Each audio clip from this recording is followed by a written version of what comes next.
Welcome back to Numbers on the Board. Numbers on the board, yes. Three-man weaving it. Mike is away on his birthday vacation. Vacation. I mean, have you seen the stories? You showed me. Yeah, he's out there living life. So shout out to our boy My Mikey. mountain man. What we do know is that he is watching hoops, though. He was talking about it in the group chat the other day. I don't know if he completely Box locked score in. watching? Maybe. But shout out to our boy Mike. How y'all feeling today? I'm feeling amazing. I don't know. I woke up a little groggy, but I'm here. I'm live. I'm tired as well. I couldn't really sleep last night. I couldn't either. That's what happened when the Knicks lose. I had to take a melatonin. And that makes you, I don't. It got me. No, I took my dog out at night, and it was cold, super cold outside for whatever reason. It started drizzling. Then she used the bathroom. I'm very big on picking up after my dog. But she wanted to go back in the house because she was cold and it started to rain. So then I took her back in. I went to go get her stuff, and I couldn't find it. So then I had to look around and look around and look around until I found it. And then I got back in the house, and I was just kind of shivery, kind of like had the chills a little bit. No, when you lose it, you can't really find it for some reason. And they won't help you find it either. Nah, they'll help you find another pal, but not their own. She was going to the door. And what was creeping me out was it was kind of like soggy. Yeah. So I was walking, and like my print of my foot would be like tracked. Yeah. And like when I would move stuff out of the way to try to like make sure I ain't stepping over it or anything like that, I was seeing the holes of the cicadas. Oh. I'm like, because I'm like, what is that? I'm like, what is that? I'm like, oh, they did say that the cicadas make the holes, and that's how they coming, man. You probably ain't, I haven't seen one yet either, but when they come, I'm excited for it. they going, You know excited what I mean? for Yeah. it? Why? Make the 'Cause it's defender like a come all over thing. your back. You were alive when it happened last time. No, there's a 17-year bunch and a 13-year bunch happening at the same time. That is something that hasn't happened in like 200 years. That's a fact. Oh, okay. You just referencing the thing from 2007. Yeah, when we were younger. Yeah. That wasn't the same thing as what's going to happen No, now. it's two It's different finna be an batches, two overload. different families. Oh, shit. It's like the Montagret and what is that? The Capulets and Montagues or whatever the hell it is. They're I only gonna know be this boxing. because Dana don't like cicadas, but they, you know what I mean. They don't do anything but piss you off a little They bit. just ugly looking. And they loud. Leave they shell, yeah. Well, be sure to leave a like, subscribe to the channel. We are close to 100,000. Hopefully we hit that sometime this week. We can't do that if you don't hit that subscribe button. Leave a like. We got a lot of playoff basketball to get to. We got some non-playoff basketball because other teams are making moves. What do we want to start? Let's start with the non-basketball. Yeah. Got to get the non-playoff stuff out of the way. Matter of fact, let's start with the playoffs. Okay. We might as well. We gonna start with who deserves to be started with. Teams that ain't in the playoffs, teams that are firing coaches, they don't get to go first because they ain't doing something right. So let's start with the playoff basketball. We can start with my team, get them out of the way. Because that's what the Pacers did the other night. Am I right there? That was a good game. It was a very good game. I'm always proud of my team for just fighting. That was easily a night where Jalen Brunson coming off the game 2-foot stuff, OG with the ham. That's easily a night where the Knicks could pack it up and say we just gonna allow them to have this game, and for them to fight back, for them to make it a game, and for us to lose that way. You walk out with your head up high. You tip your hat off to Andrew Nembhard, an incredible shot that I don't even feel like he knew or thought was going to go in. And yeah, I mean that's just the basis of it. The one thing that I will say from the Knicks' perspective is that last shot, and I was happy to see Brunson go to the podium and speak on it the way he did, because that's just not, to me that's what I call Joel Embiid type stuff. It wasn't a good basketball Fill me in. play. What did he say about it? Because I didn't love it either, but I don't know what he said. It was bad. He said it was bad. Yeah. He said it was You said it's something that you learn from. Yeah, I Like, just it's a hate when mistake. players put the game in the hands of the officials. Yes. Yeah. Because they could have called it, because he did get hit on the arm. Yeah. But late in the game, as a viewer, I'm okay with them not calling He it. did that again late in that game where he drove baseline and he had somebody on his back and he tried to jump into him and go for the layup, but they didn't call it. And Now I was that like, one I like because I mean the potential is he expects himself to get an and one, and He that's did that just against Kelly Oubre late in that last yes. series. Yeah. This we're down 3. Yeah. You can even go get a quick 2, but to just hoist up the 3 with so much time like left as 17 well. seconds Yeah, left, too. it just didn't make any sense to me at all. Did So he mention that he was trying to, because I don't know if this was the idea, because last series, they mentioned it on the broadcast, the Indiana Pacers decided not to foul when they were up by 3, and that's when Chris Middleton hit that crazy shot. And if they thought that the Pacers would try to foul this time around and make them earn it at the free throw line, did JB say, like, we anticipated them fouling? No. Okay. But, at least not what I That's saw. what it felt like. He at just least in the said moment. it's a terrible decision and something I need to learn from. Okay. I appreciate the honesty. I'm not a fan of fouling when you're up 3. I am. After I'm what a Chris big fan. Middleton did. I'm a big fan. As a viewer, I hate it because I want to see the big shot go in. But if I was a coach, I'm telling them to foul, especially because the Knicks in that game did not shoot the free throw well at all either. So I'm also looking at the Tyrese Maxey shot. I think if you foul Tyrese Maxey, he don't get the logo 3 off. And then the best case scenario, he makes 2, and we just play this foul game.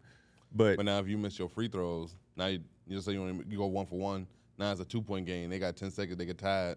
It's just like when you could have just played really good defense, got the stock, got the rebound. The chances of them doing all of that, I'll live with. Yeah, this is always going to be a risk. Like, by not fouling, you risk a Chris Middleton shot or you risk a Tyrese Maxey shot. So it's just about seeing how much you trust your guys to hit their free throws at the end of the game. And because they got to make their free throws throws. are tough. Yeah. Ask Pascal. Pascal can't hit a goddamn free throw to save his life right now. They said on the broadcast they feel like he has the yips.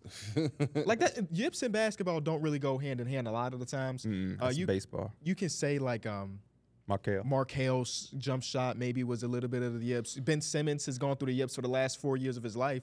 But it's kind of rare. And for Pascal to be a 76% free throw shooter throughout his career and shoot 40% for the free throw line in the playoffs, something ain't right, man. The only reason I say it's not the yips is because he makes the mid-range shot. Yeah. The yips is he only scoring when he's driving, but he's shooting right over Josh Hart. He's not having the prettiest games, but it happens. He had a great first round, first start to the first round against the Bucks. Now it is probably not really his series to really have those type of games, but in that mid-range area, he's still getting in how he feel. I mean, I think the big reason why I wasn't in the series because OG's now out. He has his best game of the series now that OG is out. I don't think that's coincidental. OG was doing a phenomenal job on him, so OG's gonna be very much missed for y'all because now it's Josh Hart, and Josh Hart is 6'4", Pascal's a good 6'8", 6'9". He's going to shoot right over him. Yeah. Well, yesterday it was Precious Achiuwa, who I think did a better job as well, just because he has more size. For me, the main thing with Pascal not having his most effective basketball is he fouls. He cannot play without fouling. And he does the most obvious foul in the surprise when, like, he is one of those guys that I watch, and I'm like, why is your reaction that way? Yeah. He gets picked up on like the floor microphone all the time, screaming after a foul. Yeah, he does. But he has missed a lot of free throws. That is something I definitely noticed. What is it, 60% this playoffs? 40%? He's 40%. 40s, yeah. 44%, which is crazy. No OG, no Mitch Rob, no Randall, no Bogey. This is just weird times. Banged up Bronson. I mean, the Tom Thibodeau way is we always got enough. And Alec Burks came in and gave y'all a performance. We outscored their bench. I always feel bad when a guy like that who hasn't played much goes out and have a great performance and y'all don't, like a team doesn't capitalize on it. Like Dante DiVincenzo being Steph Curry, hitting all the threes in the world and they just can't capitalize sucks. Because even though he's been, I guess in his playoffs, he's had his games where he's been really bad, but he also has some big moments too. You just want to capitalize on those moments. But I thought the Indiana Pacers did a great job of, especially in those last 2 minutes, kind of looking like y'all and outworking on the offensive glass. And that last minute or so, it was like 3 offensive boards in one possession. That probably right there was the game. Yeah, and I don't think they ended up scoring on that one when they had the 4 offensive boards. But still, that's just taking clock out. They stopped us from scoring because we wasn't getting our opportunities. Because I feel like at that point of the game, we was kind of getting into a groove. Brunson was kind of being a little bit more aggressive. Guys was hitting shots. Because they went on like an 11-1 run where it was just not the prettiest basketball, but then we started to kind of flow a little bit at the end, and we just couldn't get the rebounds, and it felt like we was going, be able to take that one. What percentage of this is stylistically with them playing all the minutes versus just ridiculous bad luck? Because like even the OG Anunoby one, he went up for a layup on a fast break, and it looked like he pulled something. Jalen Brunson ended up tweaking his leg, like you know what I'm saying, but. Maybe because it's Tom Thibodeau, that's just the way I think. Like with them playing so many heavy minutes, do they coincide, or is it just super bad luck? I mean, I think it could be a balance of both. I think when you do this throughout the regular season, because they do play this many minutes sometimes throughout the regular season too. So like when you pile that on with now having to play playoff basketball at a high level for 48 minutes, Josh Hart, all the publications want to put breaking news. Josh Hart actually sits down when he actually got a chance to sit. Like. That's just how significant it is that you expect Josh Hart to play 48 minutes now at this point, but I think it's a little combination of both. I'm gonna say bad luck, just because I don't know what goes on in the NBA, but it's hard for me to really figure out where the injury's coming from, because you got guys who do the load management stuff or are paced throughout the year at a nice level, excuse me, and they still find someone how to be hurt. You get what I'm saying? And then you have guys like us who are playing a bunch of minutes, and then they get hurt, and it's like, what is it? I mean, maybe Derek is right. It probably could be a combination of both. But then I see, like the Bojan. That was just a freak accident. That one, 100%. OG Anunoby has been banged up the whole year. All his career. When we got him, he was banged up. Yeah. We've been a banged up team for most of the year. Mitchell Robinson came back and was playing after having surgery. Yeah, so it's just like Mitchell Robinson was told that he won't play the rest of the season. So he had 2 season-ending injuries in one season. Think about that. Mm-hmm. They said he won't play again. Then he did play again. Because we were better than and now they said he won't play again. It's crazy. And then Julius Randle been hurt. So I mean, we've kind of had that unfortunate injury thing, but that's why as a fan, you still can be encouraged because of the performances like last night and just how we played all season. We technically have every excuse to not be right here because we don't have technically our second best player. We're missing an all NBA talent, and it's like people forget that. Yeah. But yeah, even a night like last night when again you're not missing OG, easily, most teams I believe going to that game, you already up 2-0, you're on the road, you come in there easily defeated. As soon as they got off to that start that they had when we just looked atrocious because we started Precious and Isaiah Hartenstein and we couldn't really have space. As soon as they had that start, a lot of teams fold right there, man. A lot of teams are like, oh yeah, they can have this one. We'll get them in the next one. As long as we split, we good. And we just fought and fought and fought. Hell, even game 2, you missing Jalen Brunson for an entire quarter.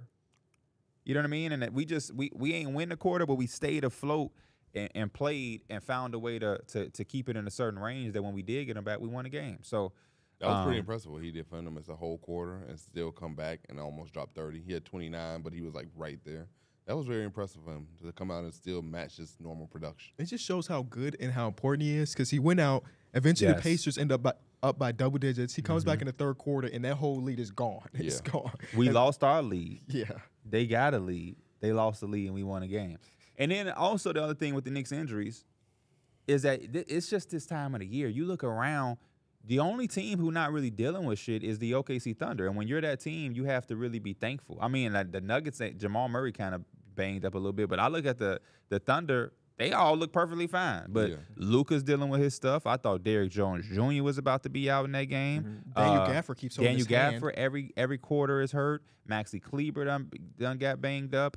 I look over at Boston, you missing Porzingis. I look at Cleveland, you missing Jared Allen. Dean Wade. I'm being honest. Dean Wade will be playing in this series if he was healthy. I just haven't seen Dean Wade in so long that it was funny he said his name. And then I look at the Pacers. Halliburton was hobbling. Neesmith was hobbling. Y'all saw his post game? Yeah, that post game when he could barely walk down the stars. That's concerning.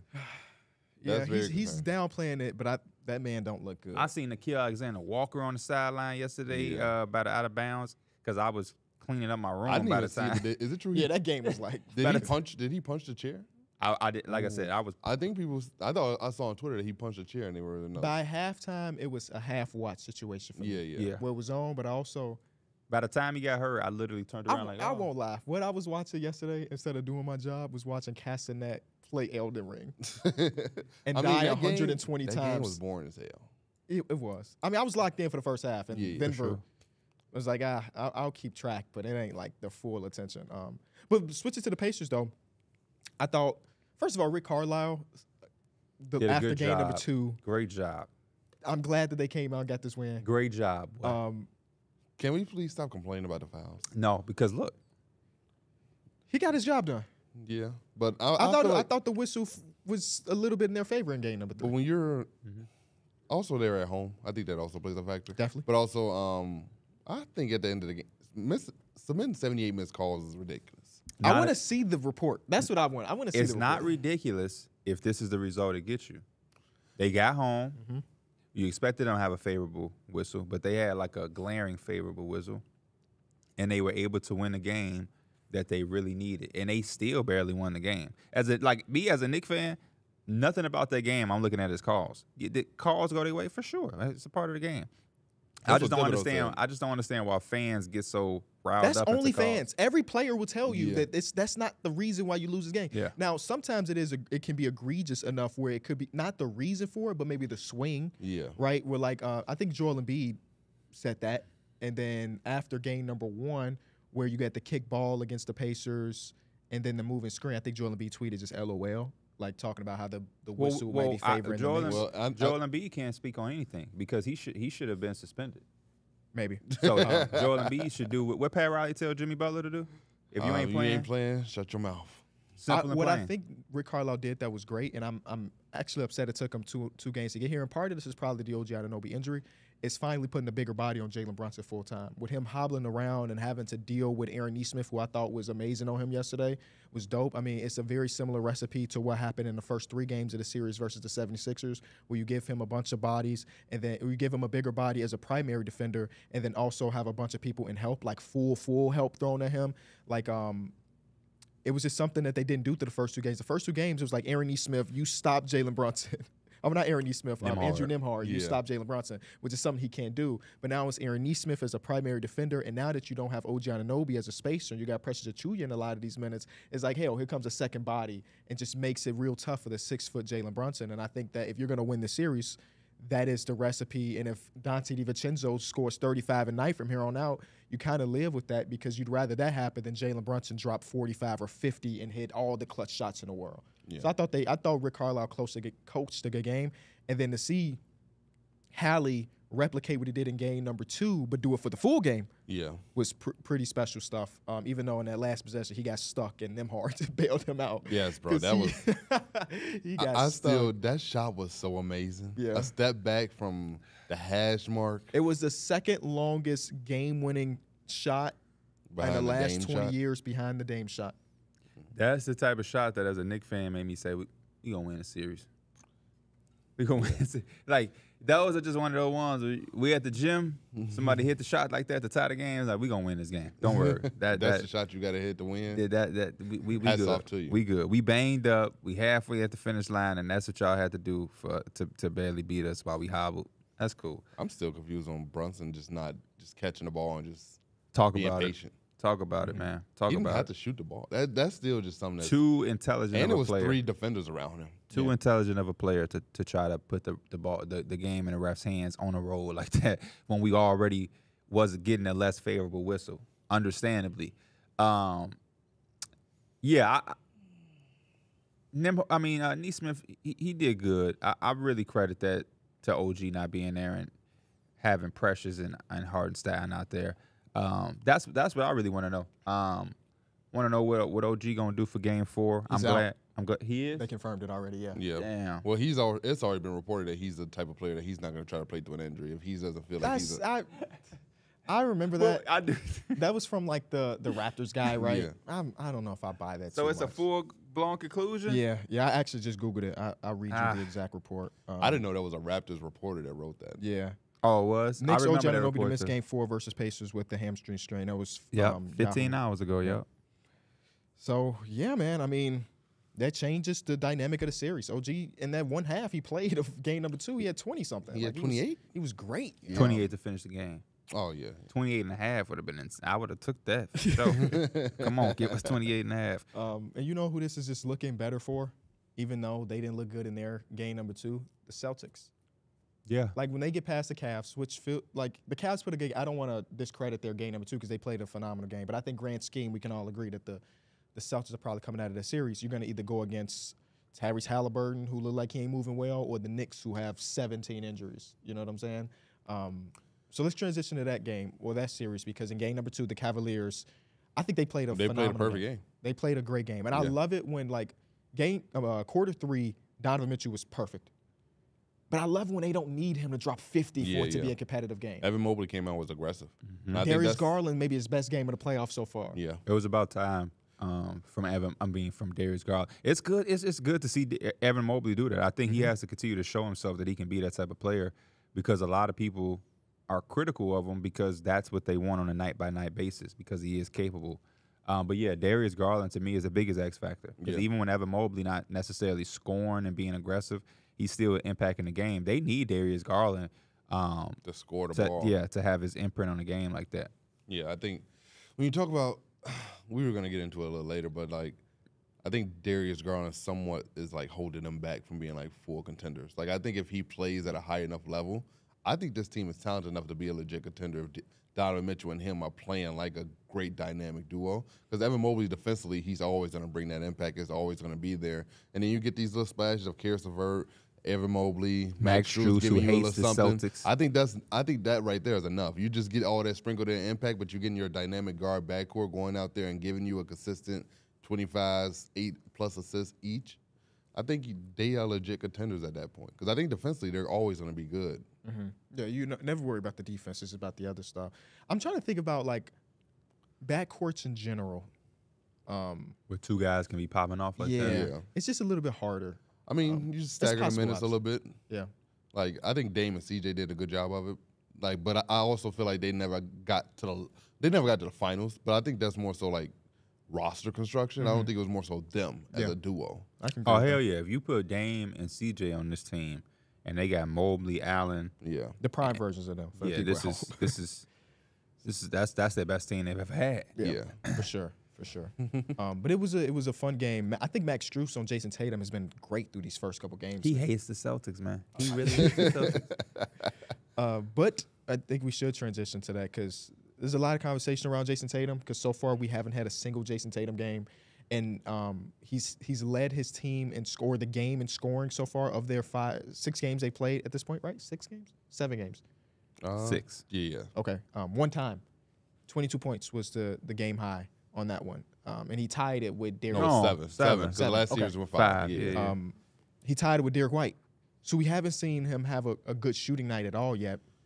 And I think he's doing everything else well. Yeah. I think he's defending well. I think that because they're sending 2 bodies at him a lot of the times, he's done a good job of making the right pass. And game number 2, sometimes it was to Derek White, who had his worst shooting night of the playoffs so far. But eventually you just want Tatum to have a signature performance. And maybe it's in game number 3 of this series, or maybe it's not. But it's just tough. Like, they obviously have the talent to win this championship, but they also have the talent to dominate their way to the championship. Yeah. That's what I was curious about. I wonder what was Tatum going to do when Derek White wasn't shooting lights out like he was for the first, 7 games, 6 games of this. What if they win a championship by just being this? I think it's really possible when we talk about everybody being beat up right now. Porzingis' injury is not one that they believe is going to hold him out the entirety of the playoffs, so he'll be back maybe conference finals or in the finals. They can do what they did through the last series and through the first couple games of this series and comfortably win a championship. But is that what you want? Yeah, but It's not what you Is want. it just going to be a Derek White finals MVP? I'm just asking. Jaylen Brown finals MVP? No, Jayson Tatum's going to get it because he'll ultimately lead them in scoring, but he won't have a 35, 39-point game. But is that how they championship going to be looked at? It's going to be picked apart because they didn't have Jayson Tatum going off of 40? Well, I think that the conversation, if they win this championship and Jayson Tatum don't average a normal Jayson Tatum series, it automatically, it's kind of happening as we speak of people calling it a super team. Even Jayson Tatum addressed to himself. Yeah. So if Jayson Tatum, as the guy, the All-NBA first-team talent, goes out to a playoff finals and struggles and they still win the championship, then people are going to be like, well, their All-NBA guy had a bad series and they still won this in 5 and in 6, then hell, that's I'm not saying he's having a bad series. I'm just saying he's not having a... the series you want from your star. Yeah. And the dialogue also will be... He's the still East, giving you 24, yeah. 25, whatever the statistical shit looks real good, but it's not like a... Yeah, and this conversation will also be the East was weak as hell this year. Like, there's no real threat to them. Yes. The Bucks are hurt. The 76ers are hurt. The Miami Heat didn't have Jimmy. Like, the whole East was banged up and weak Whoever as they hell. play in the Eastern Conference Finals is going to be hurt. Yeah, I know. The Knicks are going to be hurt. The way Tyrese Halliburton, he could be hurt. Everybody's going to just say they got pretty much a cakewalk to the finals. He's averaging 21 points per game in the playoffs so far. And isn't it like 40-some% from the field? 40% from the field, Yeah. 25% from 3. See, that's nasty for your All-NBA. Yeah, talent. now if they Playing win a championship like that, that's going to be crazy. Yeah. But I don't think they can win a championship. No, I like don't that. think so either. Because they're probably going to have to go against the Nuggets, OKC. Whoever they go Yeah, against ain't letting that fly. Minnesota, Dallas, yeah, they all that's- have a chance, yeah. honestly. He's not gonna be able to play that bad against those teams. Luka and Kyrie, they gonna tear that ass up if they For sure. Whoever out of the West makes the finals is not going to lose to that shit. No. And that's because, again, when I'm watching the game, he loves those stupid sexy shots. Yeah. Never going to learn. I Never mean- going to learn, man. I thought in game 2, when he did see single coverage, he got to the basket a good job. But then Evan Mobley's down there. And I think like the first 2 attempts from Jayson Tatum was like a layups at the rim, but Evan Mobley was there to deter and it was just misses and stuff. I see him. But I see that and I'm like, other stars across basketball see 2 bodies all the time. Yeah. And they still end up having great That's games. why I don't use a getting 2 bodies thrown at you type of dude when you're all NBA first team. Everybody on all NBA first team is getting 2 bodies thrown at them. Even the people on second team is getting 2 bodies thrown at them. So you just gotta go out there and find a way and go get it. Like that's my mentality on it. Yeah. Probably not. Yeah, I don't really. Yeah. Luka sees 2 bodies. He's still giving you 29, 10, and 10. It ain't gonna phase him. Hell yeah, Brunson. Who else? Shea. Like we can name them. They gonna see the bodies. That's why you can't really care. You just got to go out and try to win. Because when you try to care, or you try to be selective with shots because they doing this and this, I might miss right here. You gonna end up missing anyway. And I think we see with Halliburton sometimes. Like sometimes you can see Halliburton be a little passive, but then you saw last night.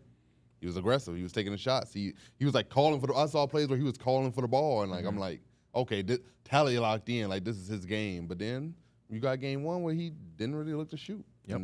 And I think Tatum is a whole different player than Halliburton because Halliburton feed off of playmaking and all of that. He not necessarily the one-on-one caliber player that Tatum is.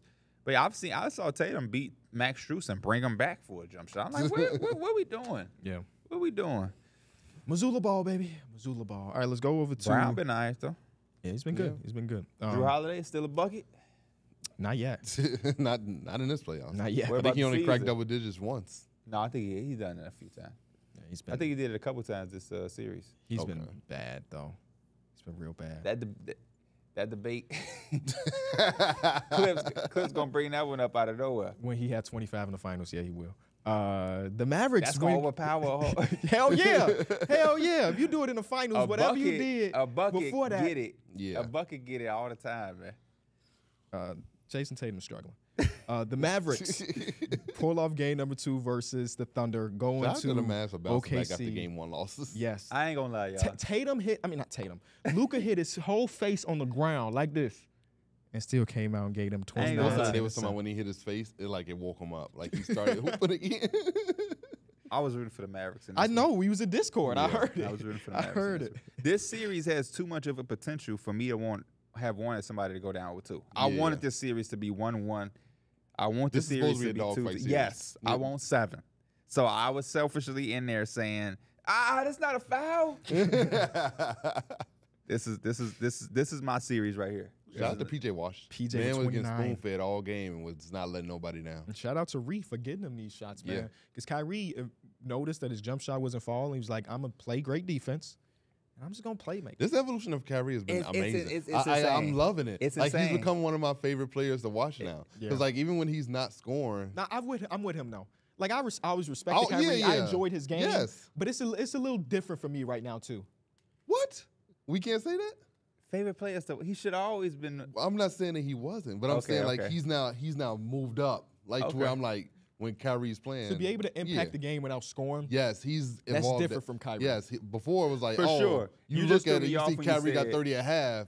Boom, I'm tuning in. Now he finna go for 50. Like, wait, I was watching him get the 30 before the 50, by the way. True. You just threw me again. You just threw me a curveball and you said he's now becoming one of your favorite players to watch. But I think it's just at another level. And I feel like the things he's doing are fantastic from a perception level, but this ain't shit where like I'm tuning in to see. But it's like because I'm already watching, because you're so excited, this is like an extra step in your maturity and evolution. And I'm happy as a Kyrie fan because I feel like, again, the perception can change. Yeah. Because now people are being able to see you can do shit to win. Because I think that's always been a thing about him being a leader and all of the other things. I think you can definitely see it being contagious. Coexist. Because, like, Luka's playing the best defense we've ever seen him play.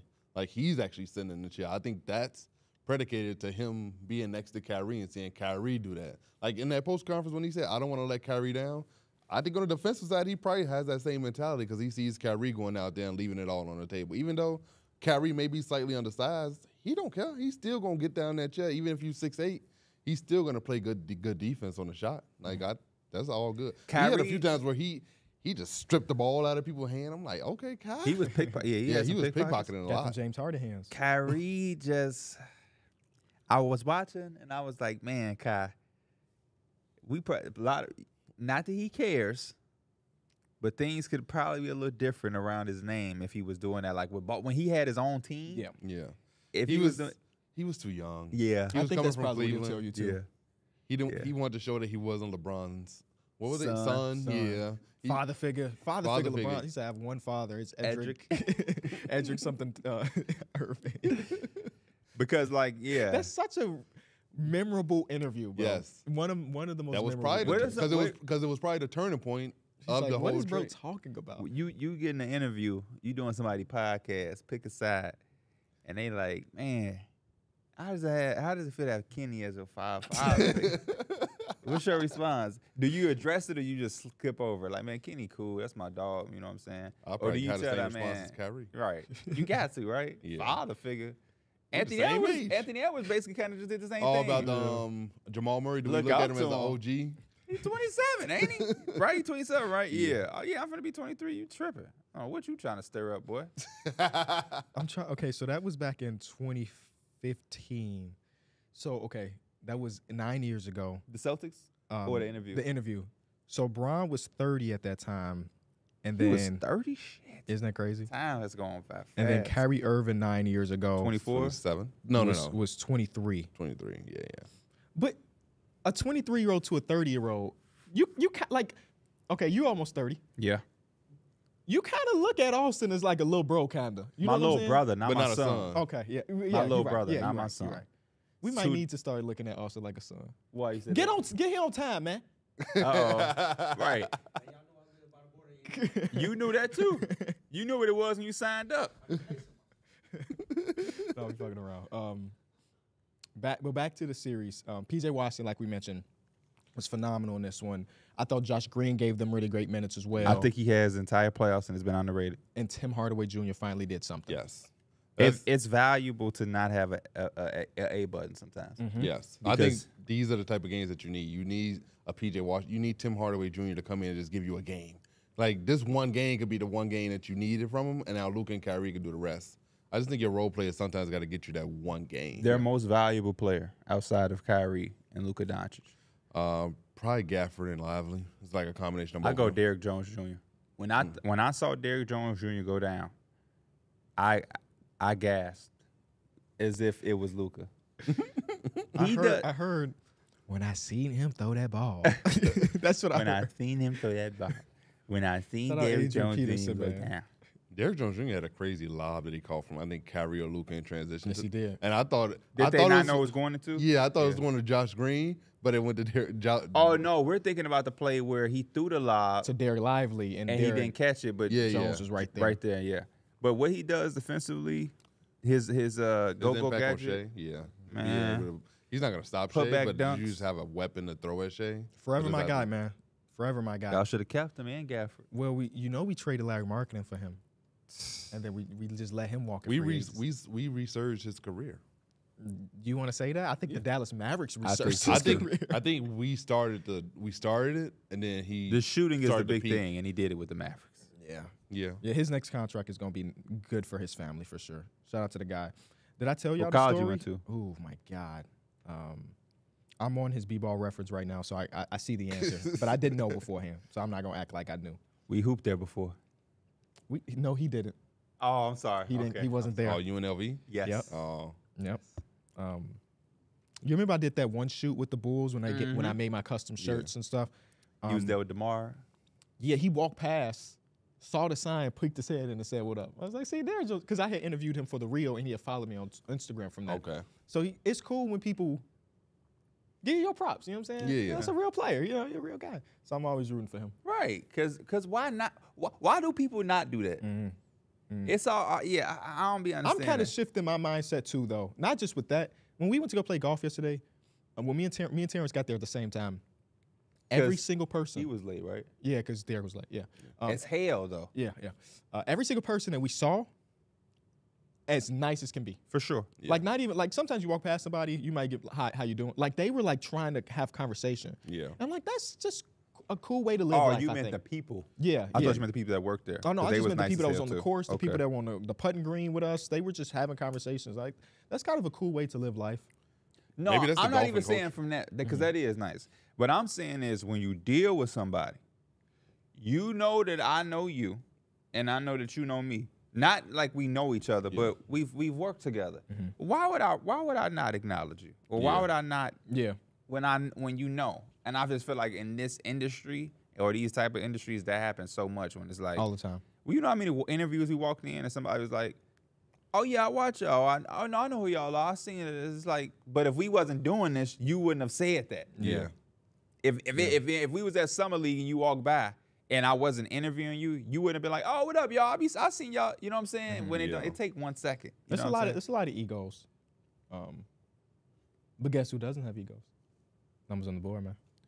That's why I gotta say shout out to the young guys, man. That's why whenever they talk about the combine and y'all want to interview, I'ma always be willing to do it because they always come back and show love and be like, "Oh yeah, I remember as soon as we did this combine stuff last year that we went to Summer League and all them dudes was like, oh yeah, hey, what up? Case, shout out my boy Case and Wiles in the playoffs holding it down. What you talking about, man? Shout out to the Thompson twins, Anthony Black. Who else? Jordan Hawkins. My boy Jay Hawk. And we about to do draft combine coming soon. Draft combine content from us. You see what this next class guy. I'm sure it's got to be somebody, right? It's got to be somebody. Taylor Hendricks, what it is, Brody? What's his name? Is Kwame Evans in the draft? Or did he pull his name out? Or did he transfer? He might have transferred. Kwame Evans might be in the draft. Okay. No. He might have not. He might have the opposite. He might have pulled himself out of the draft. Okay. Because I remember seeing him post something, and I don't remember if it was him declaring or him transferring. It was one of the two. Okay. But viewer. He's a viewer. So shout out to the guy. He's a viewer of what? Our content. What made you say that? He followed me on Instagram. Anybody that just randomly follow me, I'm assuming they just watch the content. Oh. You know? Yeah.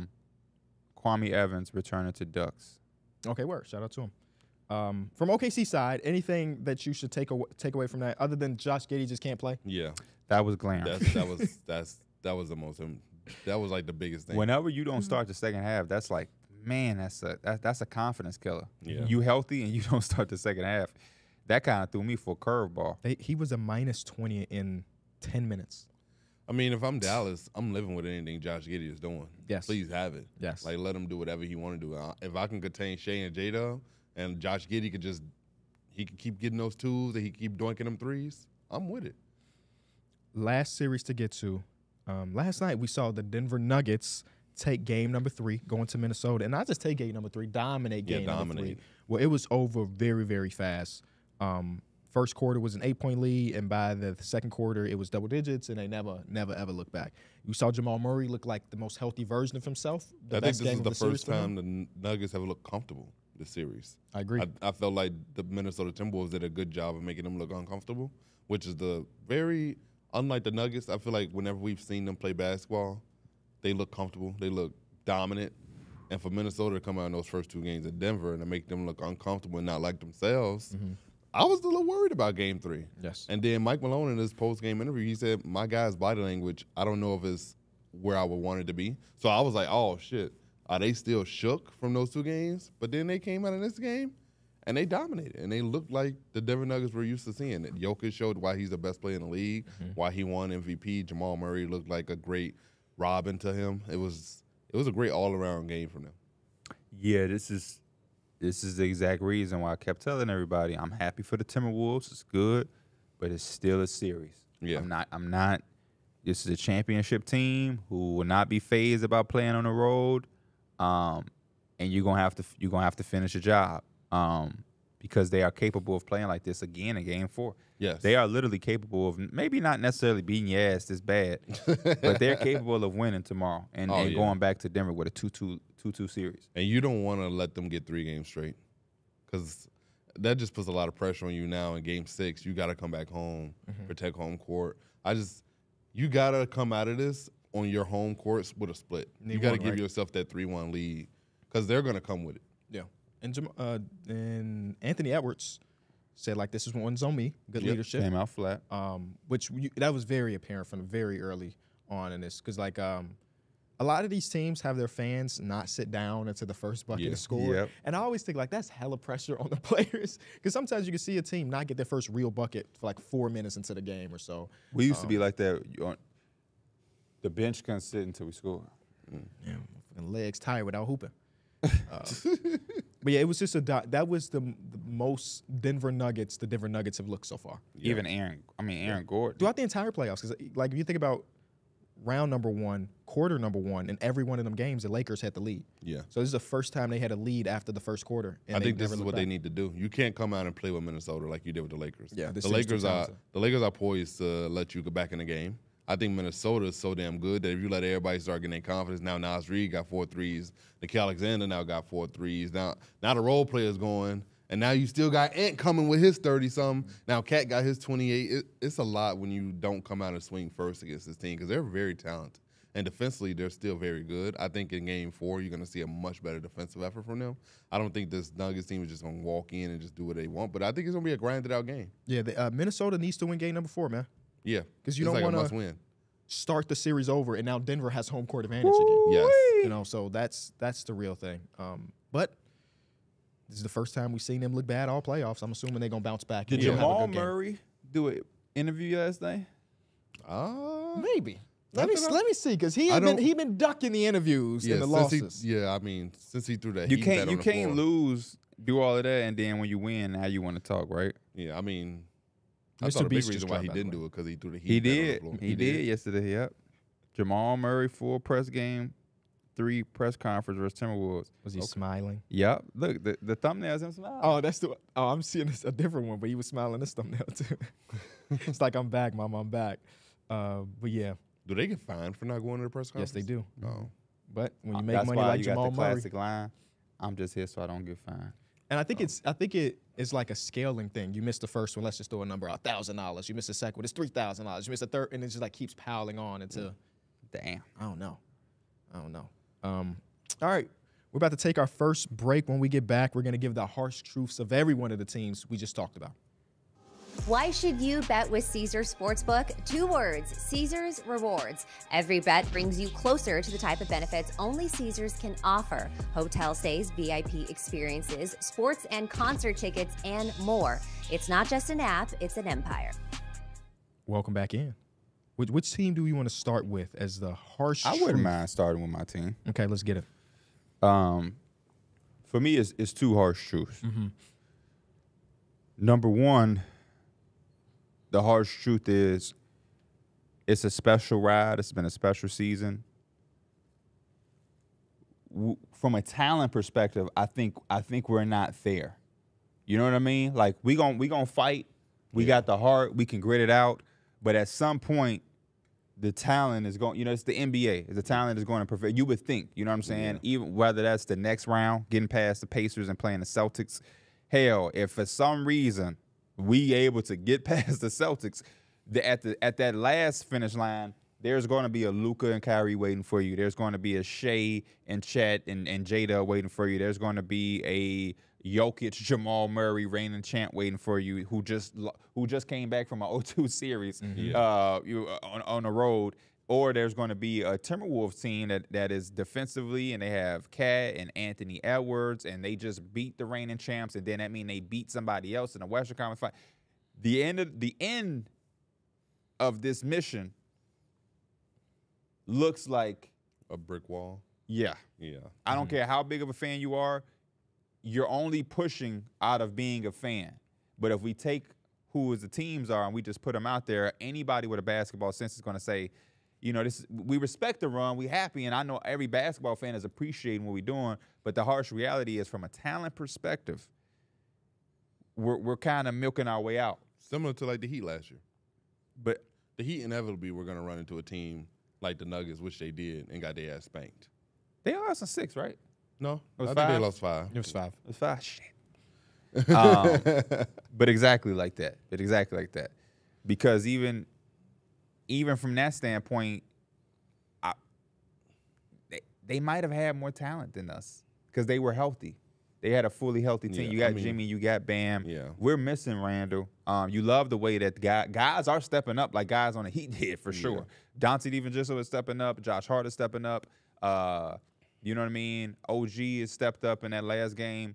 But from a talent perspective, I just think that's the harsh reality is we just not as talented as some of these other teams that we're going to have to face if we're fortunate enough to get past the Pacers, because I think we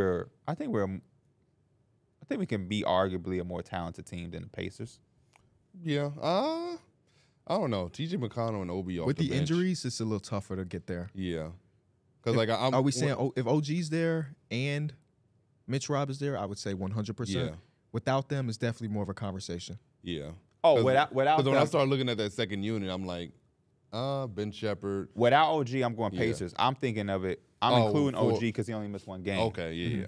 But yeah, because I'm taking we take Brunson over Halliburton. Yeah. You're taking Pascal over OG, Yeah. Yes. and then the rest is Josh Miles Hart. Turner would be Miles better than Turner Isaiah over- Hartenstein. Well, we weren't going to any specific We're order. going right? in I'm the just top wondering- dog of the team. Okay. So who's Yeah. who's next for the Knicks? Is it Dante DiVincenzo? Josh Hart, right? 100% Josh Hart. Yeah, You take a 100%. Miles Turner over Josh Hart, Yeah. and then I think you take DiVincenzo over Over Nembhard? Yeah. I would take DiVincenzo. It's over either Nembhard. Nemhard, Neesmith. You take Probably it. it's Neesmith over Nembhard, I think. You take it down Dante DiVincenzo over him. I'm still thinking about this Hart versus Turner thing. Who was Hart? Josh Hart. Hart. Yeah. I'm gonna give it to because we have Hartenstein Yeah. too. I think you got to go Miles Turner, right? Respectfully, but in the stretch of the playoffs, that's a different conversation. Yeah. But overall, talent-wise, I guess you probably go with the rim protecting 40%. You're right. shooting. You're right. He's been phenomenal. You're right. Except for that one in game one where he decided to get in his bag, hit the side step. Step back. Yeah, that was one of the craziest shots of his career. I just didn't understand what possessed him to take that. Halliburton and I think Halliburton and Nembhard were both just standing there waiting for them to pass the ball back. But I'm gonna say this. So I've been here the longest. That's the thing amongst their team. I get Halliburton as the best player. He takes some shots. So I'm like, oh, yes, thank you. Thank you for settling for that logo pull up. Nembhard, in the first two games, or one of those first two games, he took a big-time three that I was like, holy shit, what was he thinking? And I was like, oh, thank you. I think it was like 50-something seconds left. He took like this wing three, and I'm like, thank you. So they all kind of, Obi top, they all kind of take. The other harsh reality before y'all go is that we are banged up. Yeah. We're seriously injured. When you talk about a hamstring injury, the fact that he's already out for game 4, that means it's significant because usually they'll take that down to the wire. Yeah. Right? They're going to try to everything we can do to see if he can give it a go. Them saying he can't give it a go already is concerning. Brunson is hobbling around. Randall ain't coming back. Mitchell Robinson ain't coming back. Bojan ain't coming back. That's the other harsh reality. We just extremely banged up. Y'all can place the blame however y'all want to. Thibodeau, the minutes, whatever. I just think basketball is one of those things where I don't care how much you control the minutes. You always are able to go out there and twist your ankle. That's why every team is dealing with it. However you want to slice and dice it up, we're extremely banged up, man, and it's hard to win. It's hard to keep winning when you this banged up.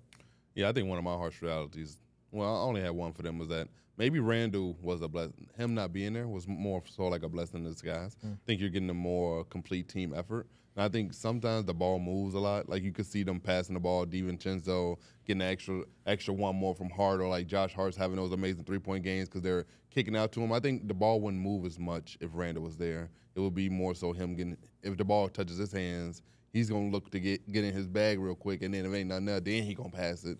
So I think him not being there may be the writing on the wall to having y'all being able to go into this offseason and maybe spice up the roster a little bit. And make I think him that's a harsh reality to him.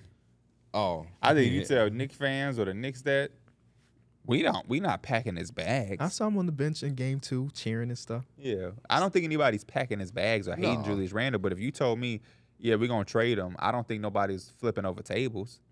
I don't think that's really the harsh reality for us. It might be for him because he probably like, damn, I want to play with this team. But I wouldn't be mad if Julius Randle was moved. I wouldn't be mad if Julius Randle wasn't moved. I don't think you have to force anything, but if this Devin Booker stuff was real and he had to be a part of that package, I promise you no Knick fan is like, oh my gosh.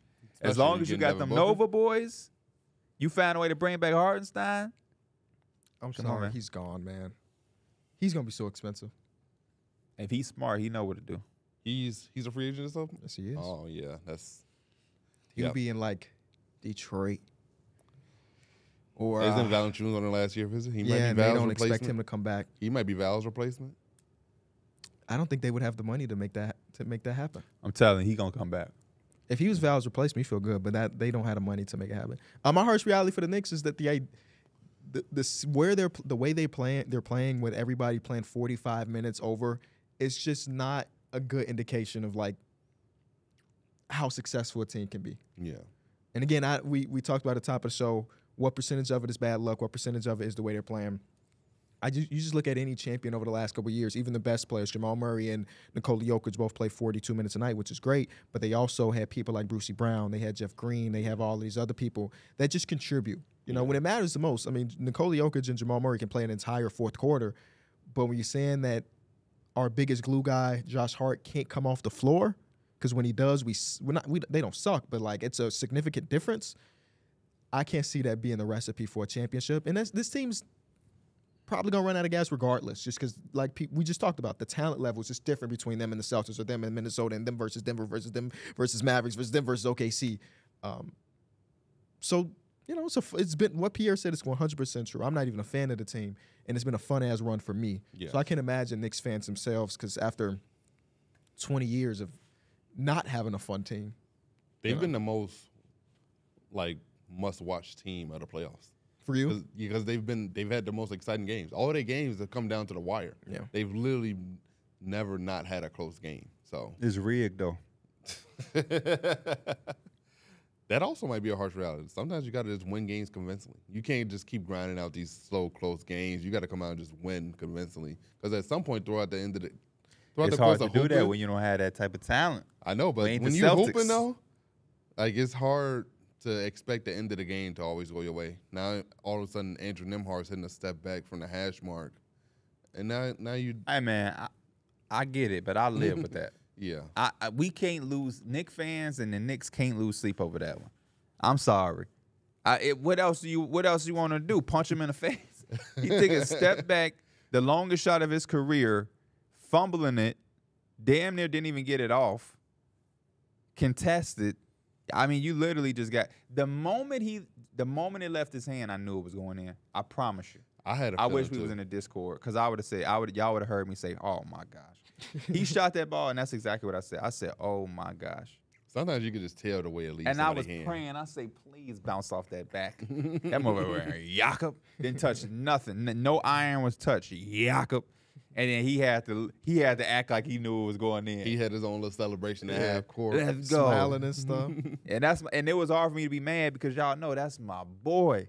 Yeah. I love some Nembhard. So I was like torn, like, you mother. Oh, good shot, boy. Next team, Indiana Pacers. I stay in the series. What's the harsh reality for these teams? I still think they're 2 moves away from being, like, legitimately, like, good. I think they got lucky in the first round. No Giannis, no Dame. Bobby Portis got ejected in the game. So they got through that series barely. They got through in 6. They didn't look like a very great team during that series. They come in this series, then I know now they're banged up with Halliburton, but the Knicks are banged up too. So, and they still struggling with this. So, like, if they continue to try to go through these beat up teams, when they get to a fully healthy team, I think they get their ass smacked. This is a tangent. I always look at the way your microphone is set up versus the rest of ours, and how far yours is compared. Like me, Pierre, we on the mic like it's a, and yours just be kind of chilling all the way out here. But I'm looking at the levels. You're fine, but it's just different. I think I do a good job of projecting my voice. Maybe that's what it is. I kind of am in agreement with you. Mine was kind of like a lot of what this team wants to eventually do is very, very dependent on one of their younger guys blossoming to this other level, whether it be Nembhard, whether it be Neesmith, who's already taken a big jump in his career, Benedict Mathurin, like maybe it's Jarris Walker, who hasn't played as a rookie. Ben but Shep. one of these dudes is probably going to have to hit a huge next step for them to get to that contender status. And I just don't know how likely that is. That's all. Does Rick Carlisle not like playing rookies? Is that why Jarris Walker is not getting minutes? I That, feel like that ain't a bad.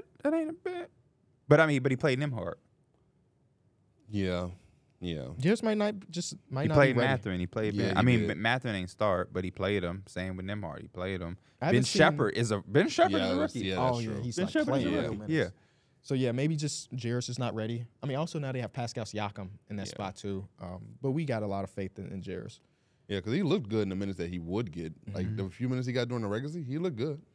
They should just do what you have to do, Yeah. which is trade him. Let that young man loose. What Push would say? Let that boy come home. Especially if you're gonna, especially when you're probably gonna go into this offseason and re-sign Siakam. That's the position where you probably would want to play Jarris at. And Miles next to Turner's not going anywhere either. Yeah, Miles Turner's not going anywhere either. but there's no huge rush to it yeah, either. because he's though, still very young. What, 20 now? Yeah. Yeah, he's 20. So Harsh reality for the Pacers. Y'all ready? Yeah.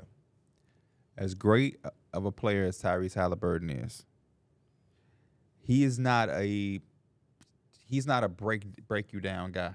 And I think they don't have one of those. So at certain times, like last night at the end of that game, where you have a possession like that and that you win and you take your wins in the playoffs. You take every single win you can get. But that's also a thing where it's like they need somebody that can go get it real quick. Yeah. And I just look at the team and it's like Pascal needed in certain areas. And it's like Halliburton is extremely good off the pick and roll. But it's like it's so. I think that's what they want Benedict Mathurin to be. Yeah. Hopefully he can be.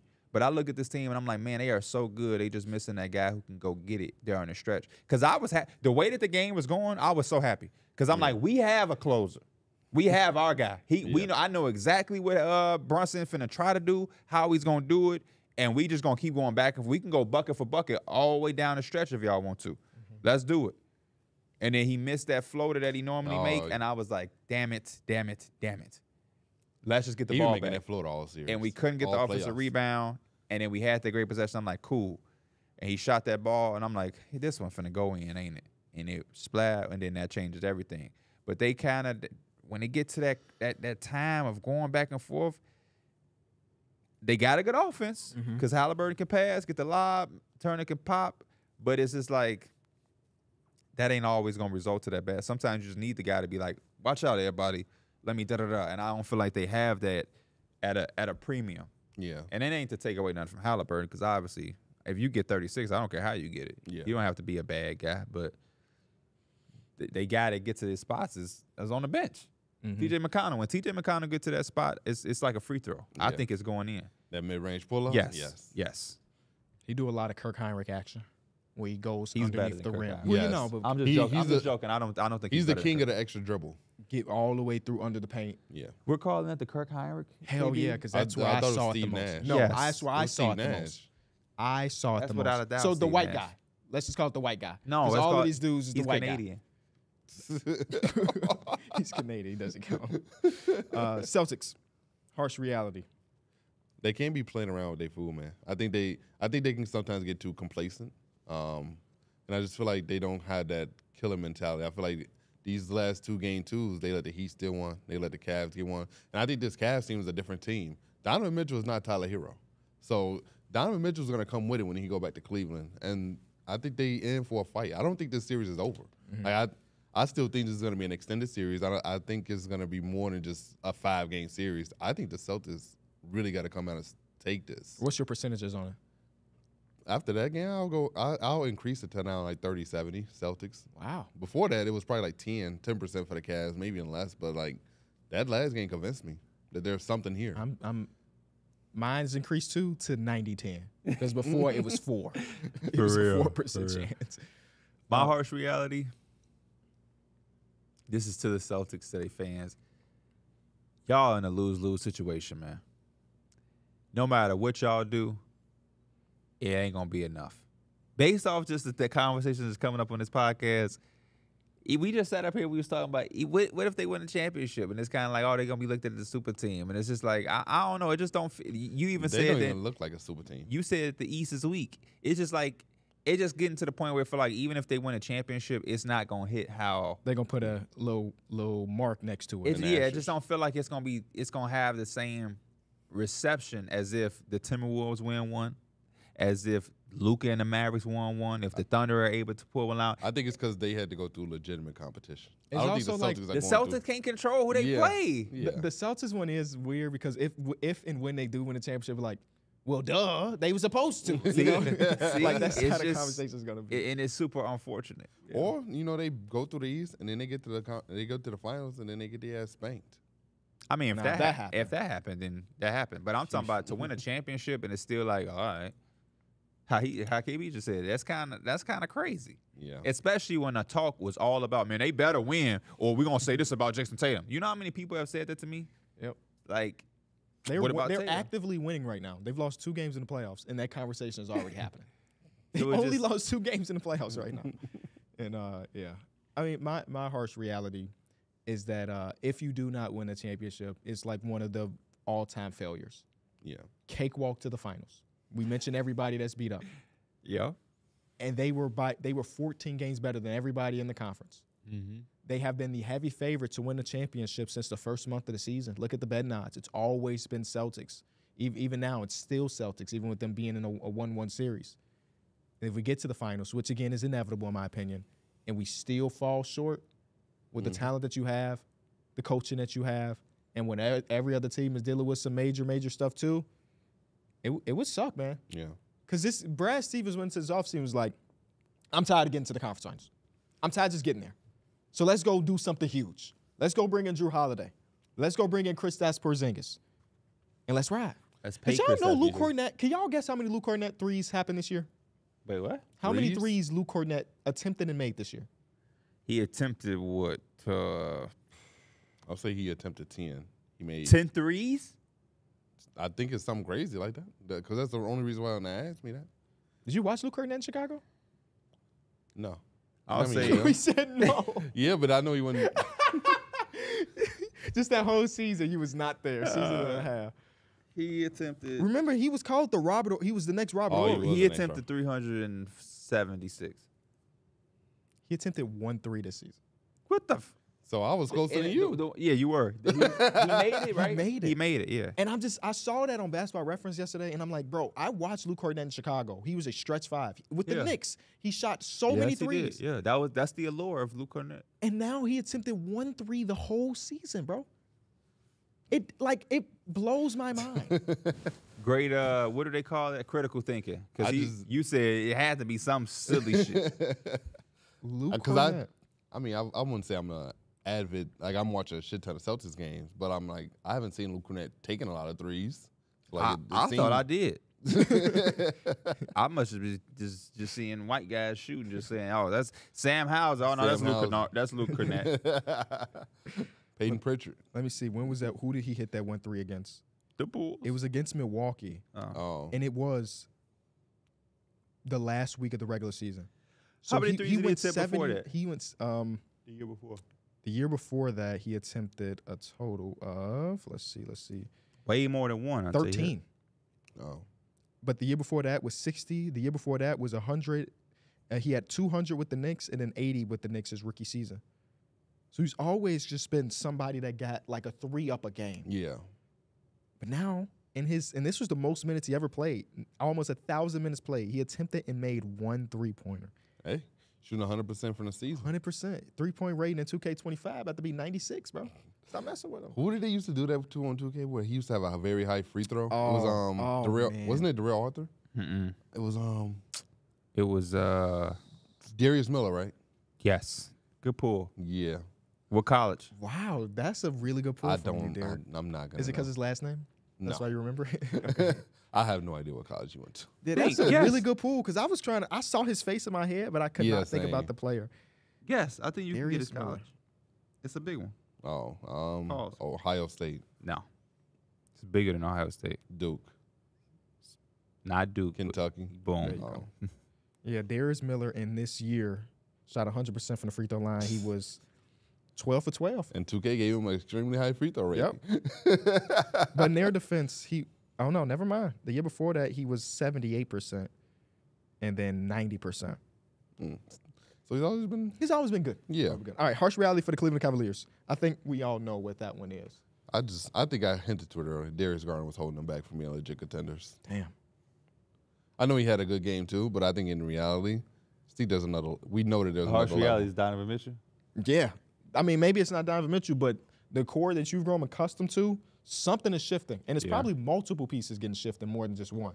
That's the harsh. JB Bickerstaff, harsh reality. You're going to be out of a job this summer. You might as well put your applications in for the Lakers job right now. But then again, they want to get a rookie coach so they can have somebody to blame when they suck. And boss I just- around. This coaching thing is getting ridiculous, I think, in the league. I think there's too much We're going to get there. turnover. Don't worry. We're going to get there. We are? We're going to get there. Okay, bad. Let's get through these harsh realities and we're going to get there. What's y'all harsh reality for the Cavs? We just did them. That's done. All right, cool. Yeah. I just think that this is not the team. Like I think you're going down two parallels where it's going to be tough. Cleveland fans want to keep Donovan Mitchell. You should want to keep Donovan Mitchell. But if you barely can beat the Magic, and if you get your ass popped by the Celtics, how we think, there's nothing inspiring, there's nothing motivating, there's nothing to hang on to besides we made it to the second round at least this year. But y'all got it. And again, barely is not a word I should use because it don't matter. If you barely rich, who cares? You're rich. If you barely got the girl of your dreams, who cares? You got it.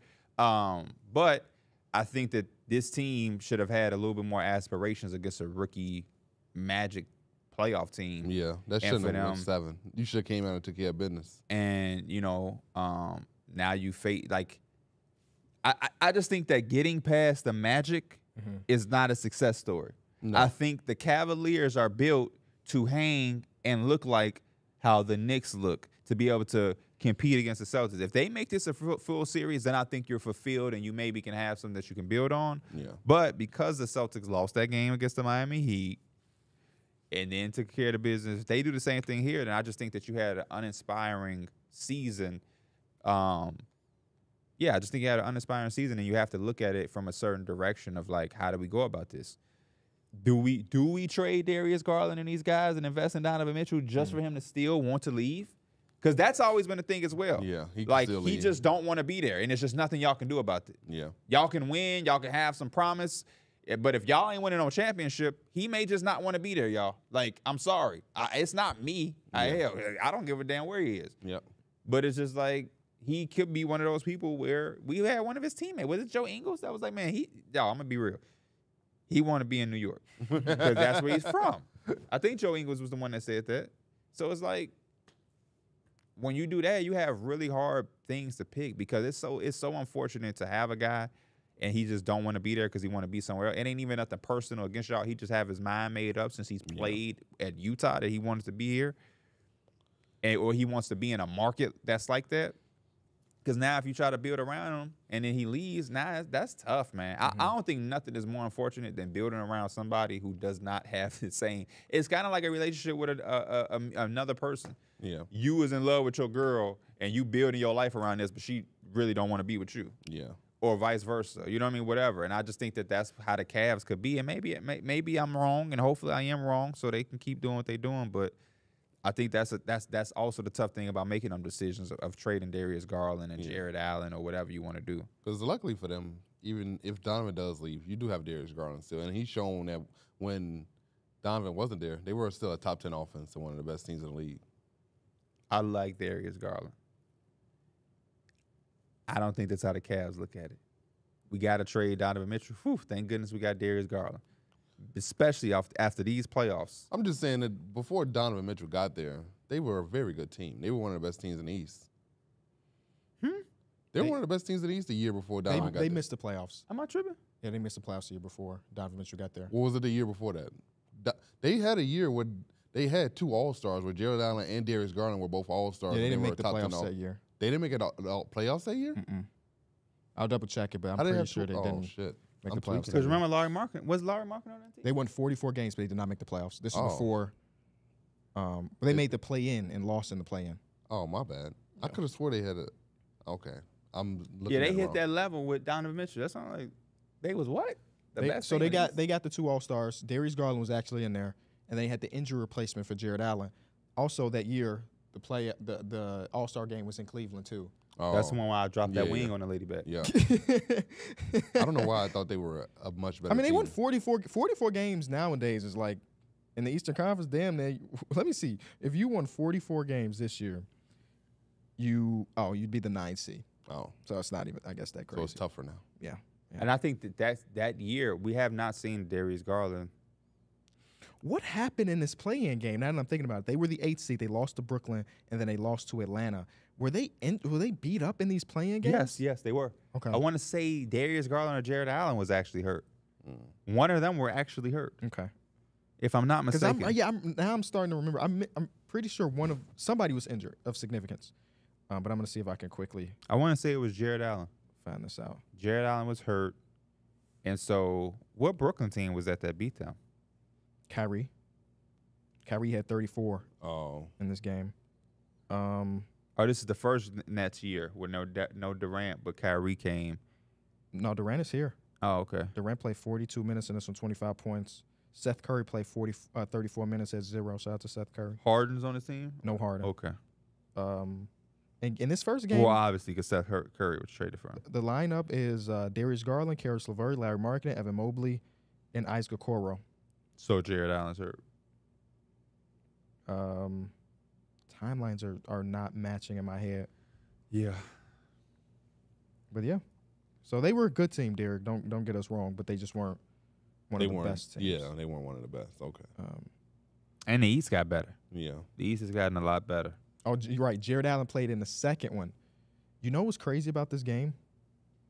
I remember watching this game the night Avery was born. This is Avery's literal birthday. Okay. Oh, wow. That lit-ass TV that's in the delivery room. Yeah. You hooked up the game first. Right. I had to make sure I hooked up the game first. Right. That shit was on like Chicago Media Takeout. It was? It was like on something where it was like, this is great. It went viral. It was fun. Fun times. This horrible guy right here. How can he bring a kid in a world where he's still a kid? That was so crazy. Just show you how stupid the internet is, man. So gullible to react to anything. Gullible. I could take it. Because that tweet was for my viewer base, and it ended up getting outside of it. Because that was a little jokey joke Just that we people had. just wake up with crushing AI ready to just go at something. Wasn't no game system even in the picture. It was just me looking at the TV. You know how crazy. You know how much his game would have to hang. Yeah. You need a shelf or something. Yeah, how could you plug up a game? Yeah. The game would just be hanging. And for the dads out there that do bring the game, do you? That labor process is long, man. And if your significant other is okay with you getting in the where we dropping, boys, go ahead and do your thing. He might want to drop with you. Right. Because the TV, only thing it had was like 6 channels. I'll bring my PC and dare somebody to say something about it. Yo, PC, that's a whole. What's the harsh reality for the OKC Thunder? If there is there one? The harsh reality is that Josh Giddey sucks. Luka, we know that. Luka is banged up and still able to pull off what he pulled off, and the Dallas Mavericks are real. I mean, that's the harsh reality. I don't think that the OKC Thunder played some terrible, crazy game. I don't think so either. Did they play their best game? No, but they didn't play some crazy. So the fact that the Mavericks beat y'all at home, it's kind of a little. That's a reality. Is that the Mavericks? This is what the Mavericks can do. The Mavericks can beat you without Kyrie having some 40-point game. Him and Luka didn't combine for 85 points or nothing like that, and they were still able to beat y'all because y'all are playing a team that is that good. This is a team that's a lot better than the Pelicans. This is a team where you don't have to have the worst game of the season to lose to, and they don't have to have their best game of the season. Granted, P.J. Washington did step up, and that's gonna probably be something that you will have to say. They were daring. They was pretty much saying anybody but Luka, Kyrie. And he also, but even with that, he never hit 7 threes in a game. Yeah, like regardless of him being wide open or not. So I mean, that's just one of those things that I think the harsh reality is that the Mavericks are. They're a good opponent for you. Yeah, you're gonna have to start playing some of your best basketball to really probably beat them. It's kind of hard to have a harsh reality for a team this early on in their process. You know, like harsh realities are usually like team structure. Yeah. I mean, Josh Giddey can't play. Yeah, you know, but that would probably be the main thing for them. I'm sure they knew that though. You know what I'm saying? they Mark Dayton found that out and said you can't play in the second half. So whether they win or lose this series, I don't think there's any like coming to home moments where you're like, oh yeah, let's react to something like this. Is he in the starting lineup at 2:30? I would guess that he would be, honestly. I don't know if they would have it public yet, but I would guess that he would be. What about for the Dallas Mavericks? I'll give mine first. And this is not even that much of a harsh reality because for the grand scheme, it might not even matter. But improving this team will just be difficult, right? The team is great as is, though. So maybe you don't really think about improving the team. But just when they traded all the draft capital, their younger prospects that they do have, you're not trading Derek Lively, right? So, like, just improving the team is just going to be hard. But the team is already really good. And maybe this is one of those teams that if they do end up losing in the second round of this playoff series or even in the conference finals, I look back and say the continuity aspect for next season is going to be kind of dope because these guys have really been playing together for, 3 months at this point? Yeah. So, it's a harsh reality, but it's not like it's the end of the world. Yeah, and you also got to look at it like Luka's playing on such a bad knee. His knee be bleeding at by the time the fourth quarter comes around. Let me ask you this question. He's top 500 in Overwatch, by the way. Yeah, Isn't I that saw that. crazy? He's like, what do you do? I play I play I play basketball. It's like, what you play, rec league? He's or so something? dry. He said Mavericks. Mavericks. And then they start quizzing him to see if it's really Luka. When's your birthday? And he says whatever his birthday is. I was gonna make a joke, and y'all let me know. I ended up not doing it Mhm. because it's the sensitive people out there. But they showed Luka had the blood on his knee, and I was for the tweet, and I think this is gonna do a little numbers. How Luka could catch up on his knee? What? That was not doing numbers. But I ain't want the Maverick fans to be like, that's his knee and it's bleeding. You're making a joke here. But, oh, man, KB, don't underestimate Twitter. They get jokes. They love my little dad jokes. How Luka get ketchup on his knee was gonna go up. I'm telling you. Let's hope he's bleeding again in this game so you could get it out there. Somebody they gonna beat me to it now. Unfortunate for them, they had such a short time also in between games. Like, they have the early game today, and they played Thursday. So, like, it hasn't even been a full, 48 hours. Yeah, it hasn't. So, hopefully his knee is okay. Hopefully, I think Luka's also the type of guy where he's going to show up anyway. Does that favor the younger team? What, that he's going to show up? No, the fact that the turnaround was so fast. I don't think it favors any of them. Okay. I think they're all pretty young. Like, the Dallas Mavericks aren't old. They're still Hey, like, they'll take an extra day. I know my Knicks would. oh, yeah. I was Especially- hoping we was gonna be playing on Saturday today and not yesterday. Especially with that knee. Oh, Luka would love an extra day. Yeah. Also gives them more time to get the top 100. My harsh reality for the Mavericks is you got to make something shake with this team.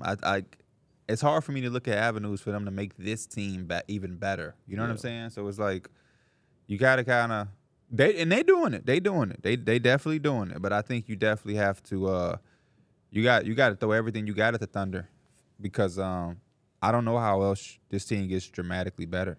Is there do they have some, Nope. Yeah. So I really like that Luka felt comfortable enough with posting the top 500 thing in the playoffs. Because you know how Oh, he Twitter posted that? and he ain't posted, right? yes, he did. He posted in the story, just a screenshot of him being Oh, top 500. I thought Not the that TikTok, came. not the clip from the game, but just the screenshot of him being top Oh, 500. I didn't notice he did that. Yeah, and it's like, you know how people be, because LeBron used to go 0 dark 30. They think that's how Yeah. everybody should use their social media account during the playoffs. He's like, hell, there's only 499 people in the world better than me at this game. I'm going to show people this. I'm the third best player in the world at basketball, and I'm top 500 at this random video game. When did y'all stop playing This it? dead video game, too. The game sucks. When did you stop? Like 4 or 5 years ago. It's been a very long Damn, time. it's been that Ask me when long? I stopped. Yes, bro. Huh? Ask me when I stopped playing. You never started. My boy. I don't think you. I'm yeah. glad you know me. I was not playing. I'm glad you know me. Overwatch We was during COVID. I played with them for a little bit, but then that was it. I'm glad you know. Yeah, it I'm was- glad you know. I was a me. Reaper main. You were a Reaper main, and that's probably why. Why? Because you was able to come all over your teammate back. Yeah. Were you playing during the pandemic? That was 4 years Probably. ago. Yeah. See, I was not. I was well done because that No, was if you Call weren't of playing, Duty it probably time. not. that was Call If of you weren't Duty playing, time. it probably not. And he missed that whole wave. Yeah, I did. Just not a gamer, which is cool, I guess. He's a golf guy. He's not a lot. He wasn't a lot of things in the pandemic. Next team we're gonna get to is the Minnesota Coughing up Timberwolves. blood. I should whoop you. I should take my belt off and whoop you right now for that. 4 years later. As your friend, when you told me that, my heart dropped. I was like, just to put it into perspective, we told this story a bunch of different times, but it's the COVID time. We not as educated about it. It's This is still right new. when the world shut down. Yeah, We people don't are know what's going on. You seeing people say family members are in the hospital with tubes down their throat, and he talking about he coughed up blood. When he said that, I got like a little anxiety. Like, hold up, No, shit. actually, this is before the world shut down. Because he said that because he said, I'm not going to make tomorrow's episode. So we were still doing our show. Yeah. No. The world shut down. We still did our show. Oh, sorry. So, because remember, we was talking about HOH thought they was gonna have to send us permits because remember when you was driving, you might get pulled over and you might have to show them. But we were just like, we just gonna go until What they a stop us. crazy time, bro. Yeah, we was like, we just gonna go, and if somebody pull us over and tell us to go home, we'll go ass home. That and actually we just gonna wasn't keep even being going. enforced at all. Right. It was taking me 15 minutes to get to your crib. I'm Which talking is about sweet. ghost town, scary type shit. We on the game. Xbox party, this is before Discord for us. Xbox party busting. It's 9 of us and everybody, which never happens these days because everybody's grown adults and the pandemic was just a different time. Everybody in there playing the game. Yeah, I'm probably not going to be able to come to the episode. Damn, for real? You feeling good? Oh, shit, I hope it ain't that COVID shit, man. Make sure you get tested, whatever. Yeah, I might go to the hospital. I was No. You ain't even say hospital. Man, yeah, I was coughing up blood. I damn near dropped my control. Hold up, wait, because I was just next to you, homie. I don't want to cough up the blood. You good? Yeah, I just... And everybody else was so concerned. He like, it like 3 minutes passed. Everybody asked these questions. I did drink a red Gatorade. I wanted to beat your ass because I was scared. I was for real scared, man. I was scared. I was too. And this moment talking about bro, the consistency of a red Gatorade and blood and the look of the red is going to be dramatically different. Have you seen blood? I just saw red and my man with the blood. Yeah, bro. You were 23 years old, by the way. Yeah. Oh, man. Yeah. What a time to be alive. Yeah. We all made it through, man. All made it through. Biggest concern for what's the next team?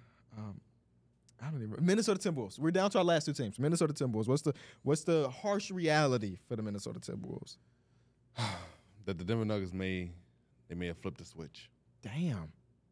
I mean, that last game was very convincing. It might be tough. I don't think the series is over, but the Denver Nuggets can flip a switch, and they showed us in this game 3 that there's another level that they could play at, and they showed us.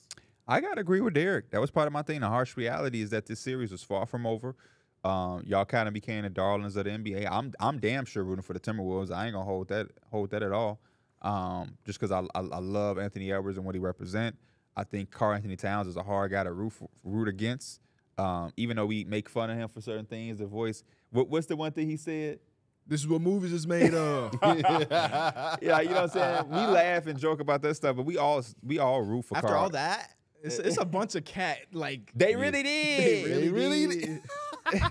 He said, grew up around lions. That's what he tweeted after he fought Embiid. Grew up around, was really raised around lions. That's my boy. We love Cat, but he got us for funny Job's moments. not finished. Yeah. Job's not finished. Keep playing hard. You know? It's some movies is made of. But no. He gonna put a microphone in front of Cat next game, please. You don't get a soundbite from him. I just love Cat. I just want to see him. I want to see him win, man. He just been through so much. He's such a good guy. I just love him. So I'm rooting for him. And but with all that being said, it's just one. The Nuggets are a team I refuse to get comfortable around. I don't care. I gotta be up 3-0 with a 20-point lead going into the 4th. And even then, I'm kind of like, when the clock hits 0. So, and I don't want Timberwolves fans to get sensitive about anything. It ain't personal. It's any team. It don't matter who it is. If the Nuggets get by in the next round and they lose 2 games to the Thunder, I'm gonna have the same energy. Like I just won't get comfortable around the Nuggets. My harsh reality for... Why is Mike texting? If you ain't here, shut up. Like Pat Riley said.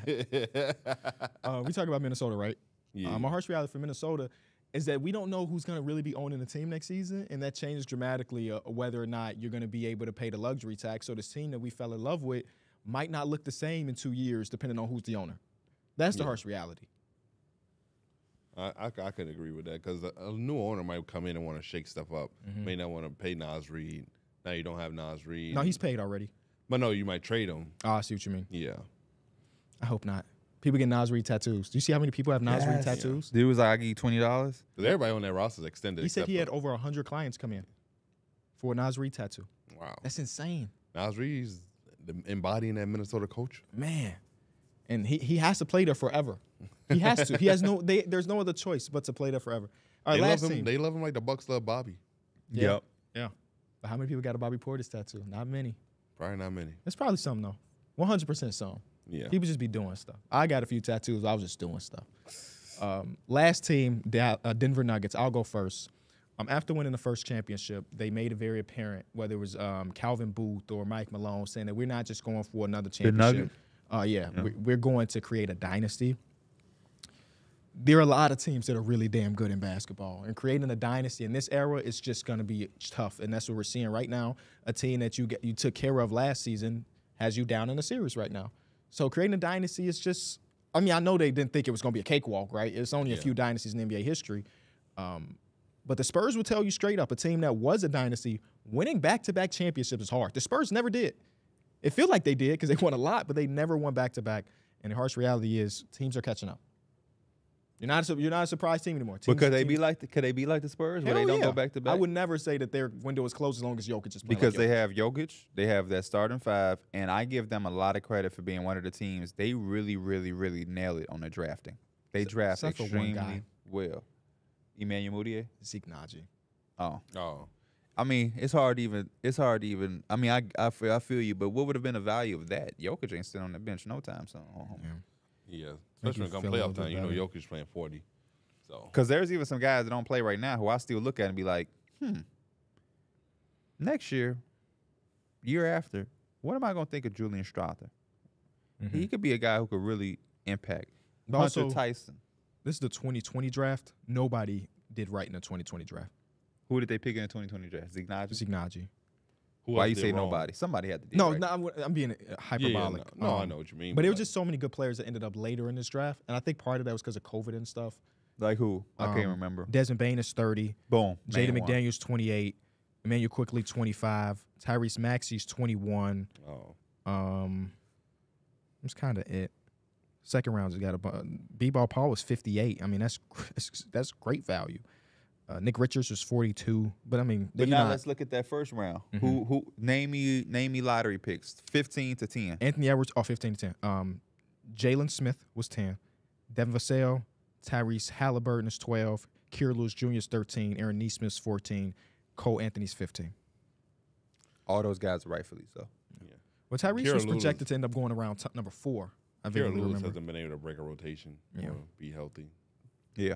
Mm-hmm. But I'm going off of at that time. Yeah, he was a nice draft. He was supposed to be right prospect. there. But like, Jalen Smith was really, really a nice one. Leandro Balmero's in this draft class, right after Zeke Naji. I thought he was gonna be nice for the Timberwolves. I thought he was gonna be nice. Man, I thought he was gonna be nice. 6'7", like point guard, like a Josh. I thought he was gonna be Josh Giddey.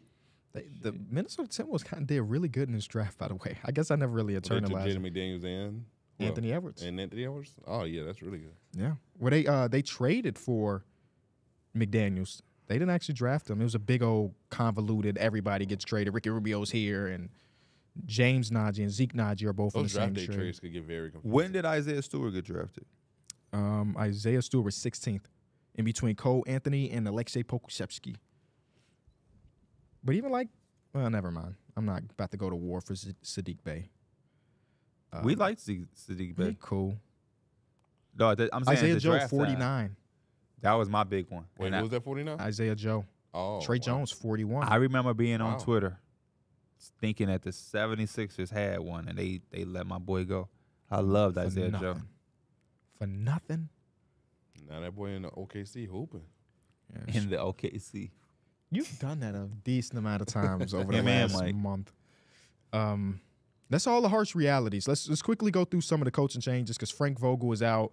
Coach Bud is in. These guys are paying 3 different coaches right now.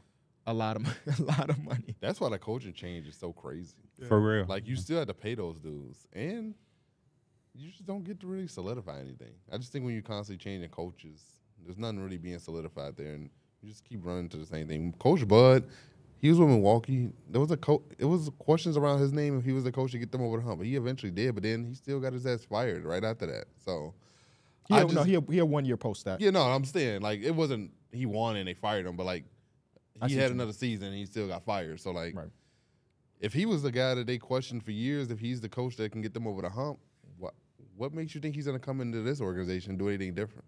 I think Bud's a really good coach.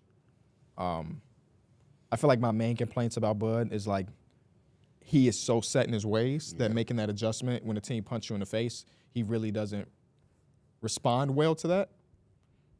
Is he better than Frank Vogel? Probably. But I think it's okay to say like I think it's marginal though. I mean, it ain't. I really think they're in the Frank same. I think they're in the like same almost boat. like at the same level. That's I don't think there's much of an upgrade here when you talk about a coaching. I think job. you just got another Frank Vogel. Essentially, they have differences about him, but the tier, I think you got the same type of good thing. regular season coaching. They're gonna be good. The only both thing have one championship. The only thing we have to say though is if he lost the locker room, even if you bring in somebody better, Yeah. you just got to reset the locker room, and That's now what I was he thinking can play off of what they Yeah. were saying. Kevin Durant, like the way he was being played, now you just don't do that shit. You know what I'm saying? Because I mean, if they could have brought Frank Vogel back in with a fresh slate, they probably would have, but they couldn't because he lost the locker room. So They probably tried to hide these conversations. I feel like that's probably why it took a while for them to actually fire him. They probably was trying to see is this something that we can reconcile, and then throughout these meetings and throughout the last couple of weeks, they probably was just like, you know what, maybe it's just best for a fresh start. Yeah. I think what people got to realize is it could be more than one thing, right? I saw a lot of people saying that Frank Vogel's a scapegoat, and I understand that for sure. But I think it can also be management saying, like, Frank Vogel wasn't great.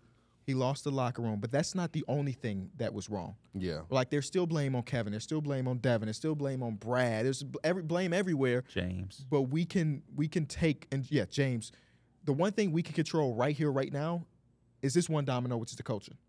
The rest of the stuff, we'll see. I mean, Matt Ishbia said that the starting lineup is coming back regardless. That's not up to him, though. If KD say he want to be gone. How much of you, Matt Ishbia / James Jones, do you look at? Because, again, if we're saying that the locker room was lost, which it seemed like it was, that feels like that's under the assumption or talking to the players that were in the locker room and saying, hey, we can get somebody different in here if that makes y'all comfortable.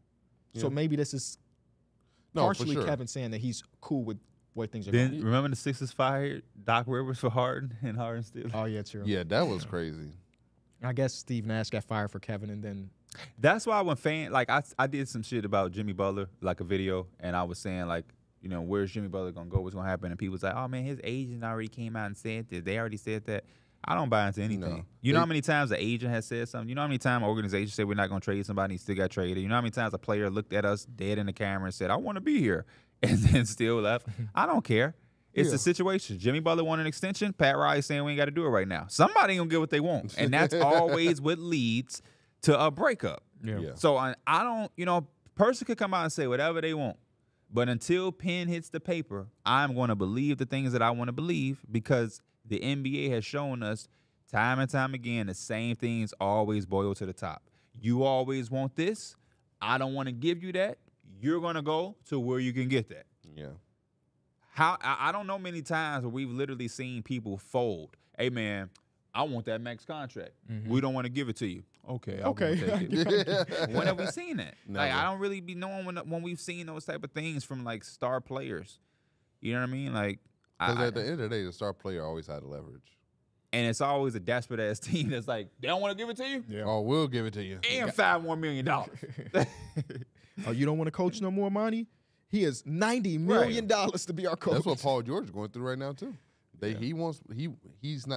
Clippers are offering him less than a max, and he's not taking that. Mm-hmm. So that's why he's going to hit free agency. So there's a big chance Paul George may not be a Clipper. I think it's a huge chance. Did you see the comment section on his last episode? No. It's bad. The Clippers have given him multiple offers. Saying?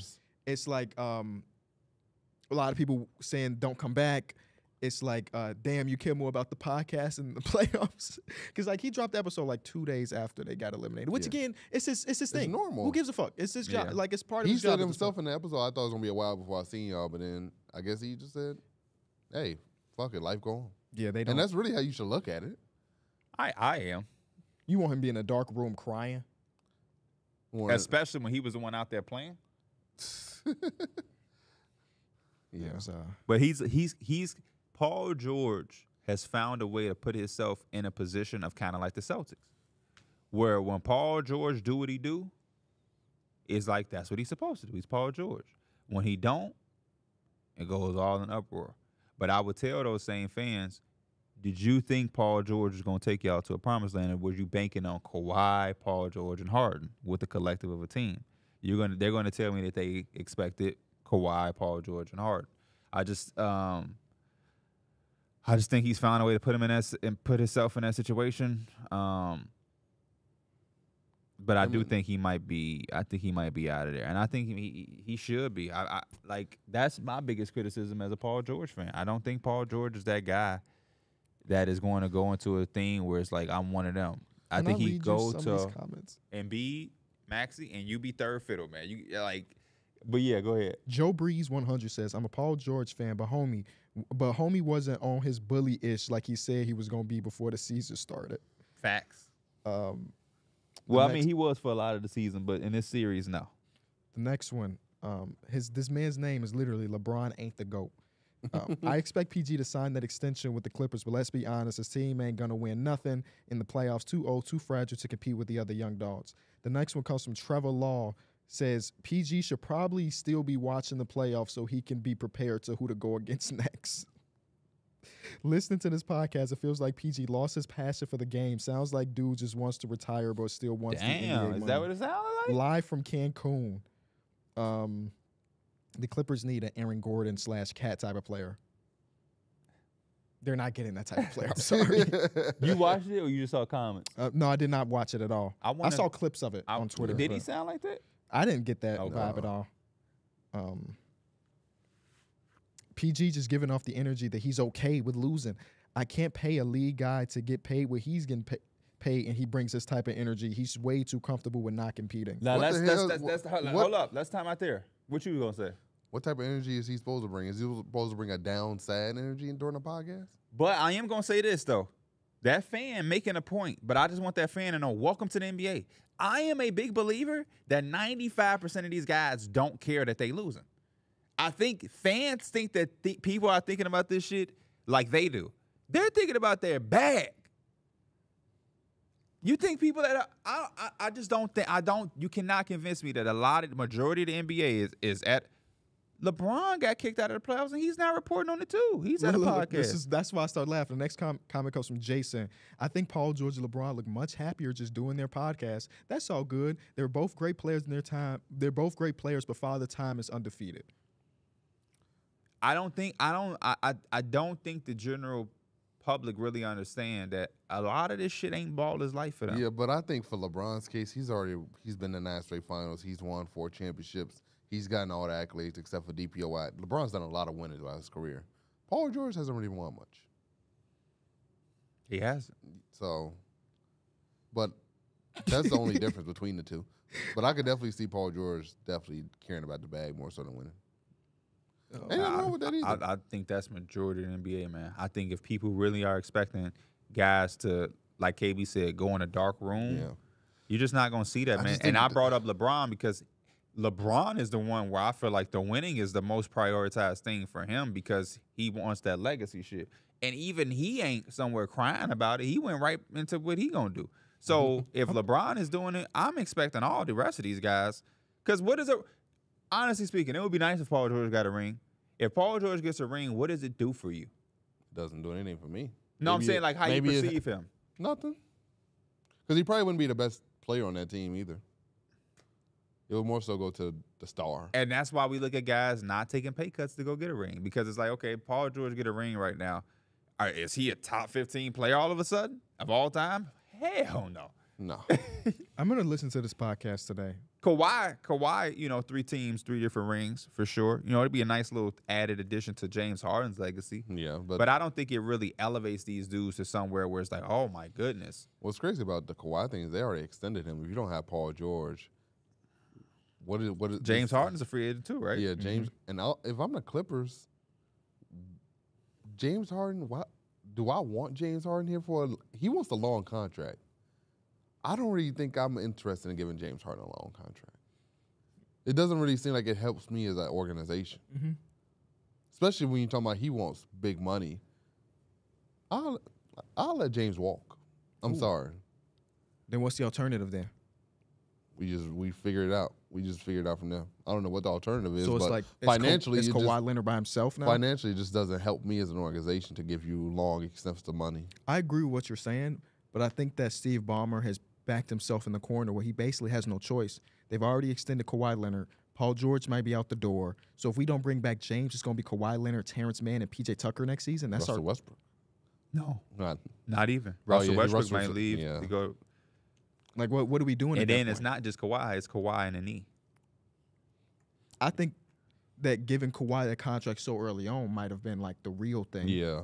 But who knows? I mean, they got a new arena. I'm gonna keep talking about the new arena. I can't wait till we end up going there next And season. then what I thought was they were going to go into this new arena with this big three, and they was going to try to remake that revenue they invested into the arena because you got James, Paul George, and Kawhi. I thought this was like, all right, we were signing everybody, but then when I heard that they've given Paul George multiple offers that was less than what he wanted, I was like, oh, shit.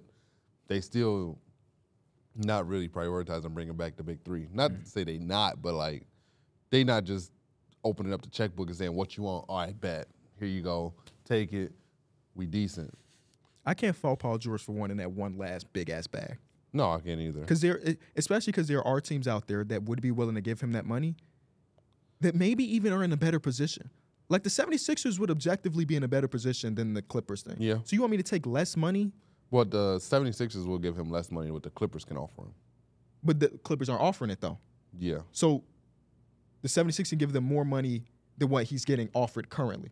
Like grand scheme, yes, the Clippers can give him more money, but if they're not offering that more money, I can go across the country, go to Philly, and play with the MVP and play with Tyrese Maxey, who's a superstar too, and now I can be third fiddle instead of second fiddle, and that's a little less pressure, and I can still compete for a championship.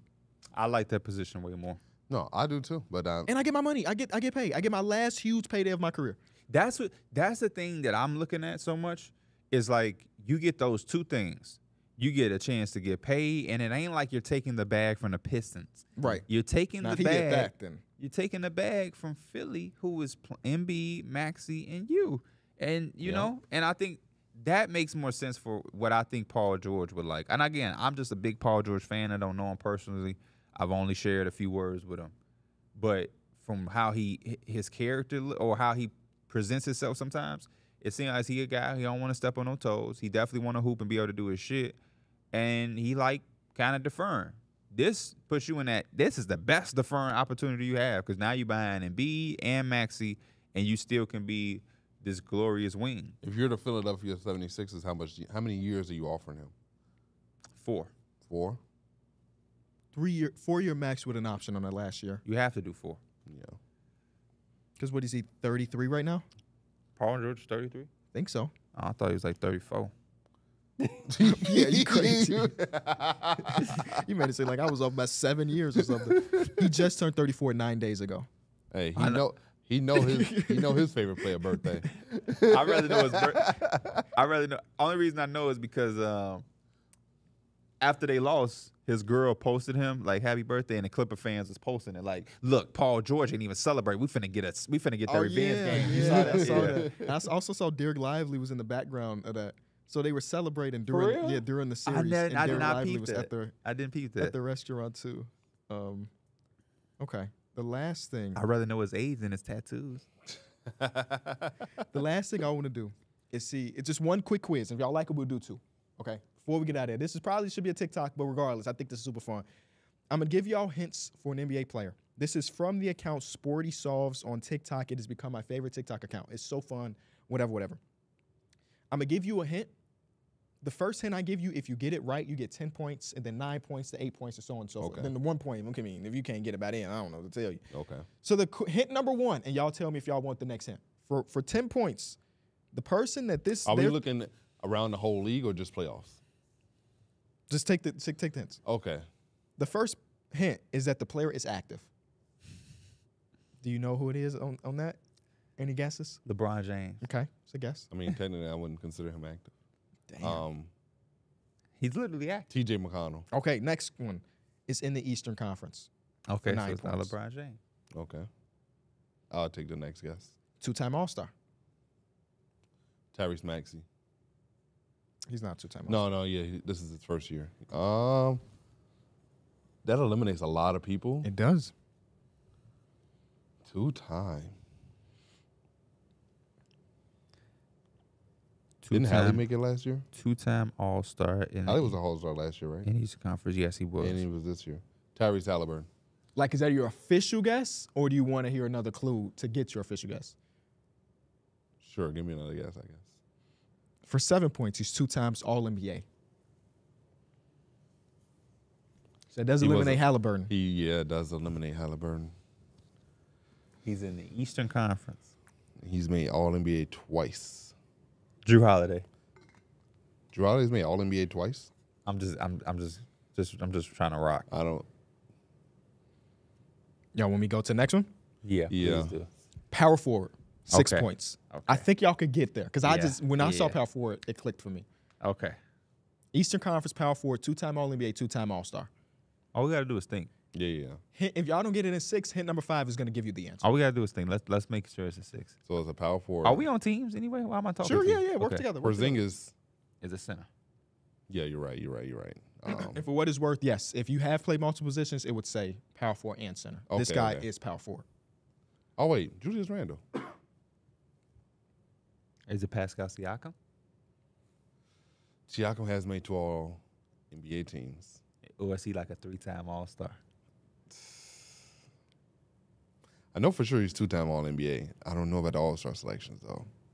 But Randle for sure is 2-time All NBA and 2 All Star appearances. Active. Remember how you said, I don't think he's active. But I think active could also just mean So you're going back to what I was saying then. yeah. He that's to show you he just Yeah. be talking. I think he's just saying they're not retired. Yes. Which is what I was hitting to, Yes, but you you're told right. me, no. My guess is Julius Randle. My guess is Pascal Siakam. I feel like one of them. Are y'all locking them in or you want the I'm next locking one? that in. You locking it in? Hold up. I'm trying to think of the Eastern Conference teams real quick. Mm-hmm. I feel like it has to be those two. Those seem like the only two that fit that criteria. I'm locking mine in. Aja Wilson just announced that she will be getting the signature shoe. Good. That's for her. dope. With Nike? Yes. I'm going Pascal Siakam. So Julius one of y'all Randle. is right I figured. for 6 points. 5 point is that he is from the Cameroon, which makes it Pascal Siakam. Damn. Yeah. I love this account, man. I just found it like yesterday, and I did a video about it. They have 83 of those. 83 Let's do one games. more. All right. And then we'll wrap. Yeah. This player's retired for 10 points. Say it again. This player's retired. Tell me if you need the next hint. Darren Williams. Carmelo Anthony. Okay. Next hint. 7-time All-Star. Okay. Okay. I like this. I did this one on my video, and I got it in 8 points. Okay. So that means the next one's gonna be big. I'm sorry. I got it. I had the name. I set the name at 8 points, but I didn't lock it in to 7 because I wasn't sure. So I Okay. needed that extra hint. 7-time All-Star. I ain't got no guess. I'm ready for the next one. Okay. 1-time All-NBA.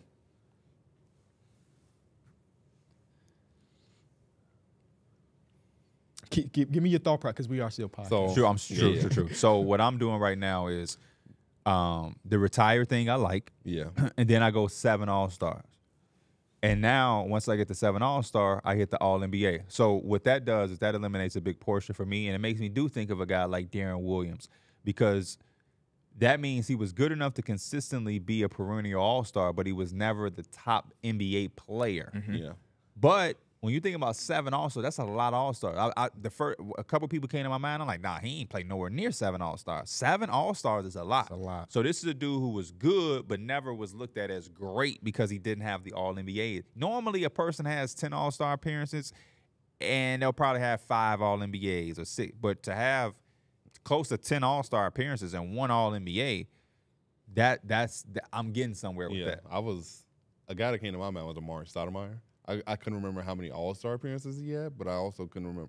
He also played in a position where I think a lot of other bigs would have got that All-NBA. That's why that 7 is so much, because even a guy like Amari, I don't think plays 7. And I don't think Amari is my guess, so I'm gonna look it up just to show how just to clarify, because I do look at Amari as a guy who made a bunch of All-Star games, but I don't think he's nowhere near 7. I think Amari might be 3 or 4 All-Star appearances. Amari Stoudemire, damn, 6 All-Star. Okay. So He was right on the cusp. but you know what else I saw? No All-NBA? 5 All-NBA. Oh, yeah, shit. yeah, that's what I was thinking too. He definitely got more than 1. Okay. 5 All-NBA. Okay. I slept on Amari. Damn. So that means he made the All-Star game every year as a Knick. Had to. Besides the injuries. Okay. So 7-time All-Star, retired. Yep. 1-time All-NBA. Let me know if y'all need point number 7. I just need to. I'm going to need it, but I want to open up my mind a little bit more before Joe Johnson. That a guess or you need? No, I'm just opening up Joe Johnson. Joe Johnson wouldn't be a bad one. Joe Johnson, because yes, that now I'm getting somewhere. D Mills, you got to think it. There's certain positions that's just too stacked for somebody to get those All NBA nods, but they're good enough to be an All-Star. And the two positions I'm thinking of are power forward and shooting guard. Oh, I was thinking center too. Y'all want the next hint? I had to tell you his position. What's the centers that like made Shaq, it? Dwight, Tim Duncan. But you also don't know what era he's in. You just know he's retired. Yeah, that's true. I'm thinking the 2000s. I ain't gonna lie. I was too. Y'all want the hint number 7? Yeah. Shooting guard, small forward.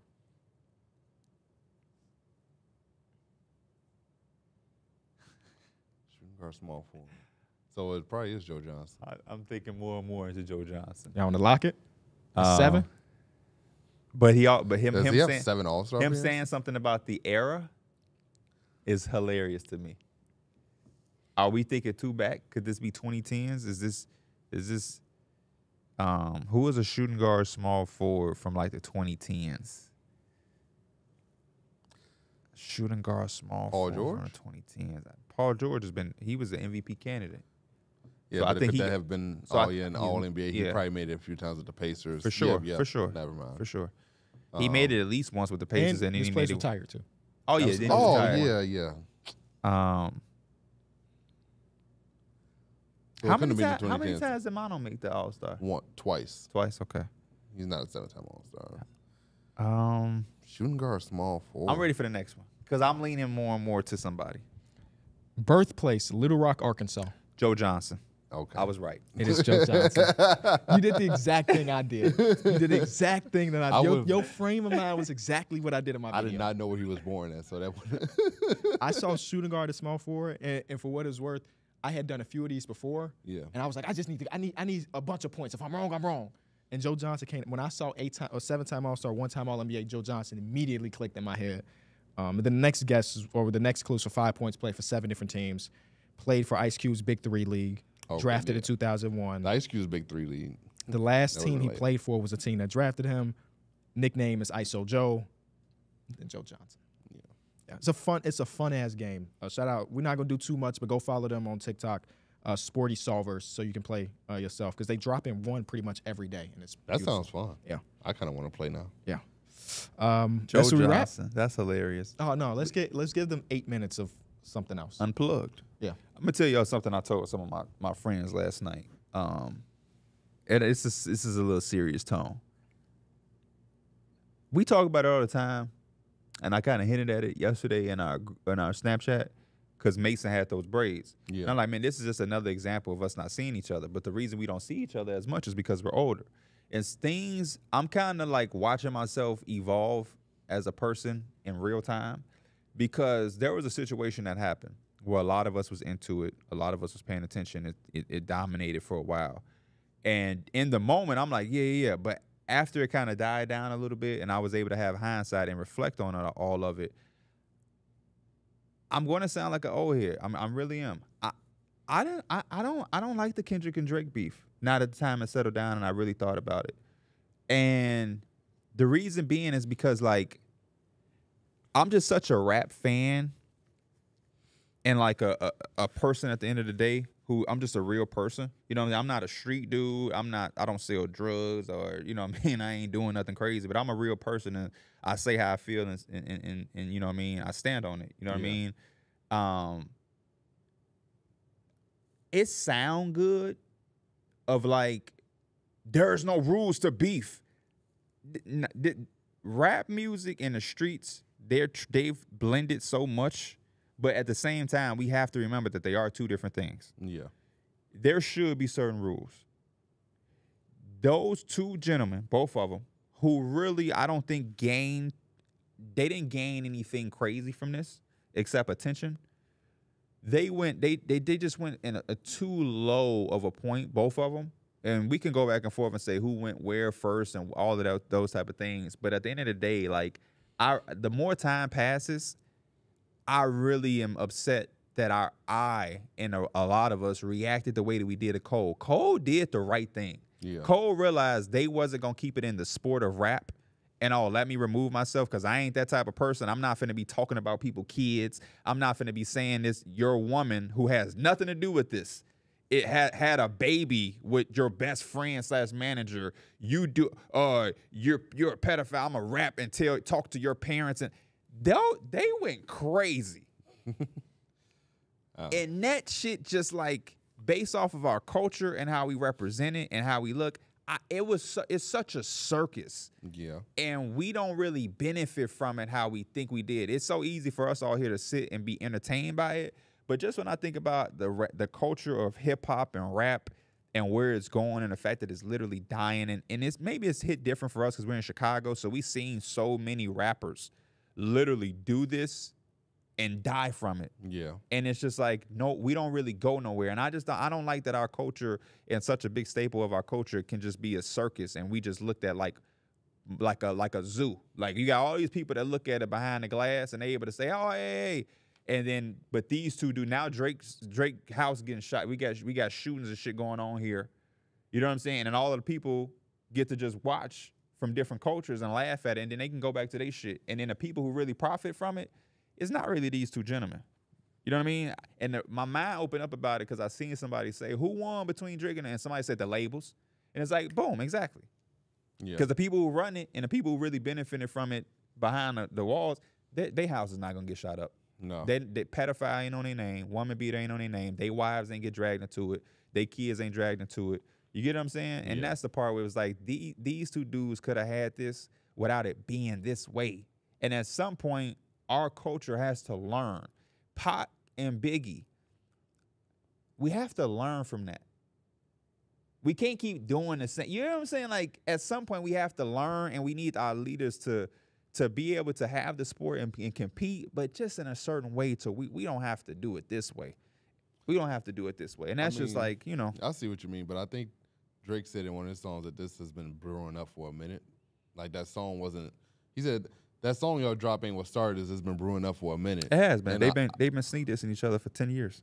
I haven't even noticed that they've been sneak dissing and each other. King Kunta, I think Kendrick, I always tell people, Kendrick Lamar is the first person that made me open my eyes to the ghostwriting shit with Drake.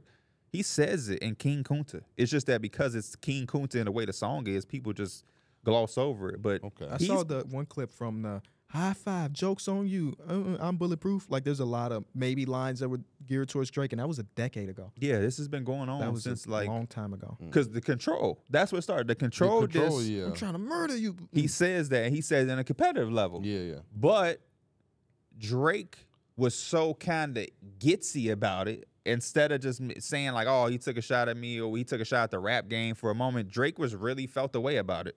And he had interviews. He's like, you know, yeah, I didn't know. What really was it? You know, because I seen him right after and he dapped me up. It's like, if you're not going to stand on it, then I can't really respect. And it was just a whole thing where Drake kind of really got in his feelings about it. So what songs have Drake dropped within the last 10 years where he sneaked this Kendrick? There is, oh man, there's so many. I don't even know where to start. I don't even know where to start. I think that points to what Kanye said. The one with Game. That's one. I'm in the club when they play the competition, even if they even play the competition, I see the response to get. Okay. I could have all of your fans if I didn't go pop and I stayed on some conscious shit. Okay. That's one of the disses that first come to my mind. It is a lot though, but that's the first. That's like one of the first. I remember Kanye in an interview saying, when Drake diss you, he's not gonna diss you to where everyone in the public knows it. He's gonna diss you to where only you know that he dissed you when you're listening to the song. And maybe a lot of his disses that I thought he was just talking his shit was actually probably directed at I'll tell you something. As a Drake fan, whenever he says something, it's about somebody. He's never just, he's just popping this shit. Never. Tell me a verse where you think he's popping this shit and we can find who that's about. Okay. Stay Scheming, he's talking about Common. Him and Common had beef. No Shopping with French Montana, he's talking about Joe Budden. 5 a.m. in Toronto, whatever, he's talking about a bunch of different people. I saw the clip of Joe Budden and them dancing. To Kendrick? Yeah, that was so hilarious to me. I see exactly what you're saying, though. I guess I personally haven't been as rooted in rap over the last 10 years or so. So the only benefit for me is that I got some new Kendrick. Kendrick, right? That was literally it for me. And I think Kendrick's probably gonna release an album. There's probably gonna be more disses in that album. That's what I think is. That's what I think not. I think Kendrick is too. He's too different. I think that's a typical thing. If you're in a beef and a feud, a lot of guys go and they keep going in the thing. I don't look at Kendrick as that way. He don't really waste time with his albums. You know what I mean? His albums are really thought out. They're really planned. They're really like calculated. They're conceptual at times. He don't strike me as a guy that's just gonna waste part of his album talking about somebody he just really went at. You know what I'm saying? I could be wrong, but I just don't. I just look at Kendrick as a different tier of an artist. To if anything, do it's the a throwaway. thing. Like a lot of the shots that were very public were on features. Mm-hmm. You know, it's just Big Me. That's not a Kendrick song. It's just a Kendrick feature. Even Control, that's not a Kendrick song. It's a Kendrick feature. So if he's gonna do something, it'll probably be more that way. I saw Top Dog tweeted that like it's over. Like Kendrick's not dropping anything else, which I think it ended in a good spot.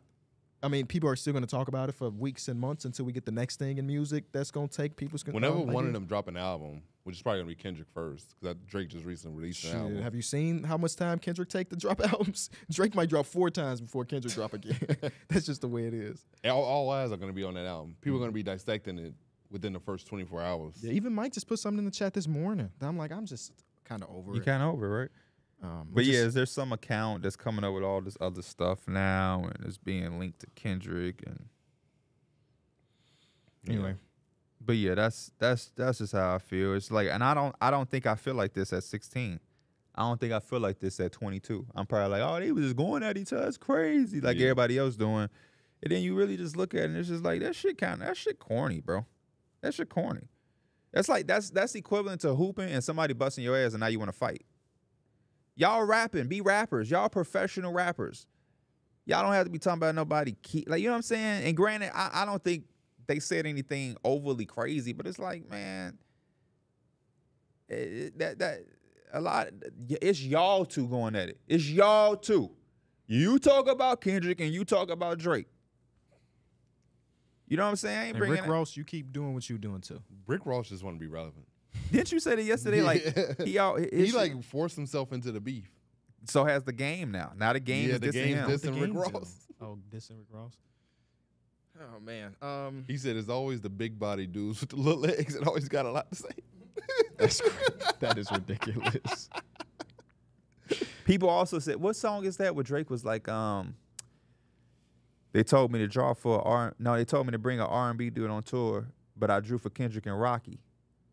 Oh, They was even saying shit like that. It's just like that's a little bro.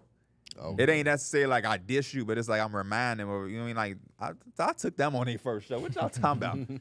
I'm big homie around here. He said your first #1. I had to put it in your hand. But yeah, I just think it could be better ways. That's all. Was Kendrick's first #1 Poetic Justice? Is that what he's talking about? Is Kendrick first #1? Is it, or is it swimming pools? Oh. I mean, I don't know. I don't really, Kendrick is not an artist that I even care about #1s. I would never say, man, you need to listen to Kendrick. Let me show you his #1s. Yeah. Not a person you really think about streams either. You know what I'm saying? He just makes very good music regardless. Which I think his music is supposed to be consumed. Yeah. I'm just not a fan of the area that we in anyway. We do take 5 years to drop an album and there's reviews 23 hours later. There's no way. It's no way. 23 might be generous. We're talking 7 hours. Seriously, yeah. It's just no way that Kendrick Lamar took 4 years to take a break, live life, and then come back with this album, and you were able to consume all of it one time through.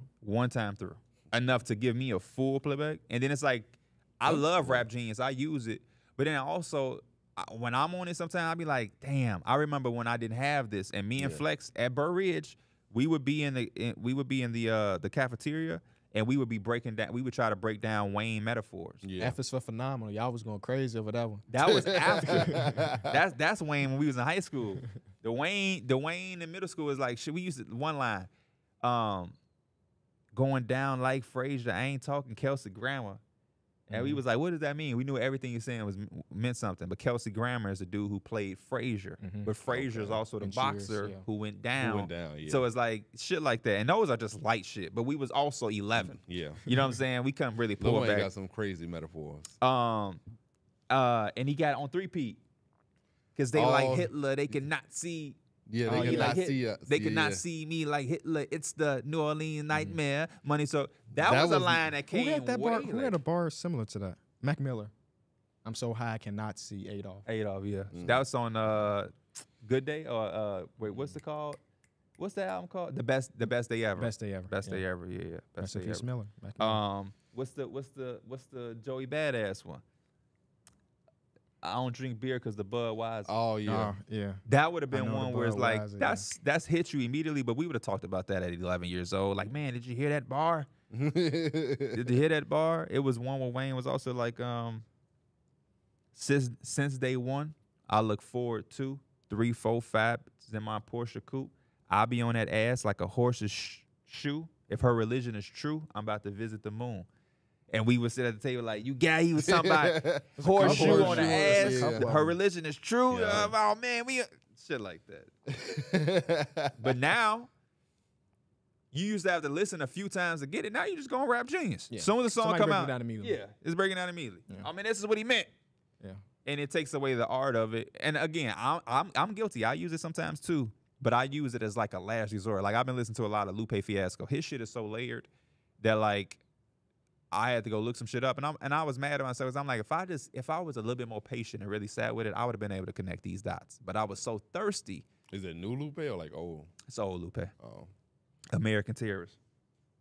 American Terrorist. Does he even make new music? Oh yeah, I think Lupe makes new music. He was just in a little beefy. With Royce the 5'9", yeah.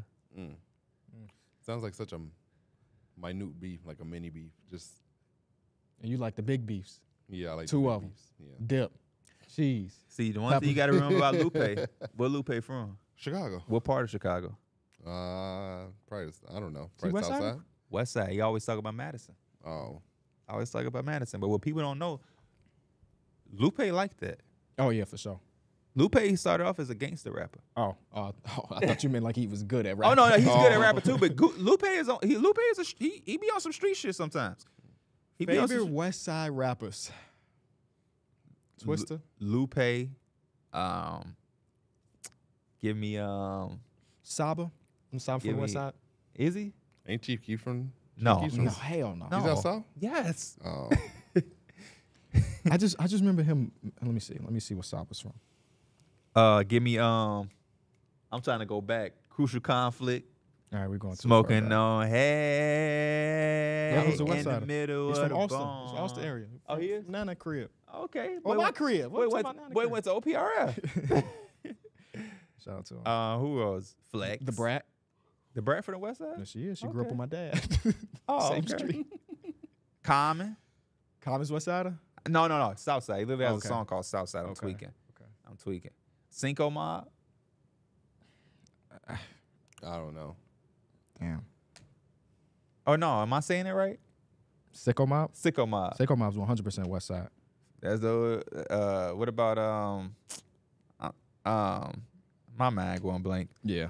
I like all the big dudes from outside, like Herb, Dirk, Kanye. They all from South South. Mm-hmm. Kanye from out. Lil Herb and them came over east, but that's still kind of out southish to me. So King Louis said he was born out west, but then moved out south. So I'm trying to think, is there anybody else that we forgetting? Do other cities have that? I don't know. Yeah. Okay. I'm not from Brooklyn. I'm from New York for sure. Sure. Yeah. No, you're right. Even LA too. Or like Meek Mill claims the north side of Philly. Yeah. Right. From the north side. The Migos, they from the north of Atlanta. Okay, word. We from the north side that way. All right, though, man. We appreciate y'all watching, listening.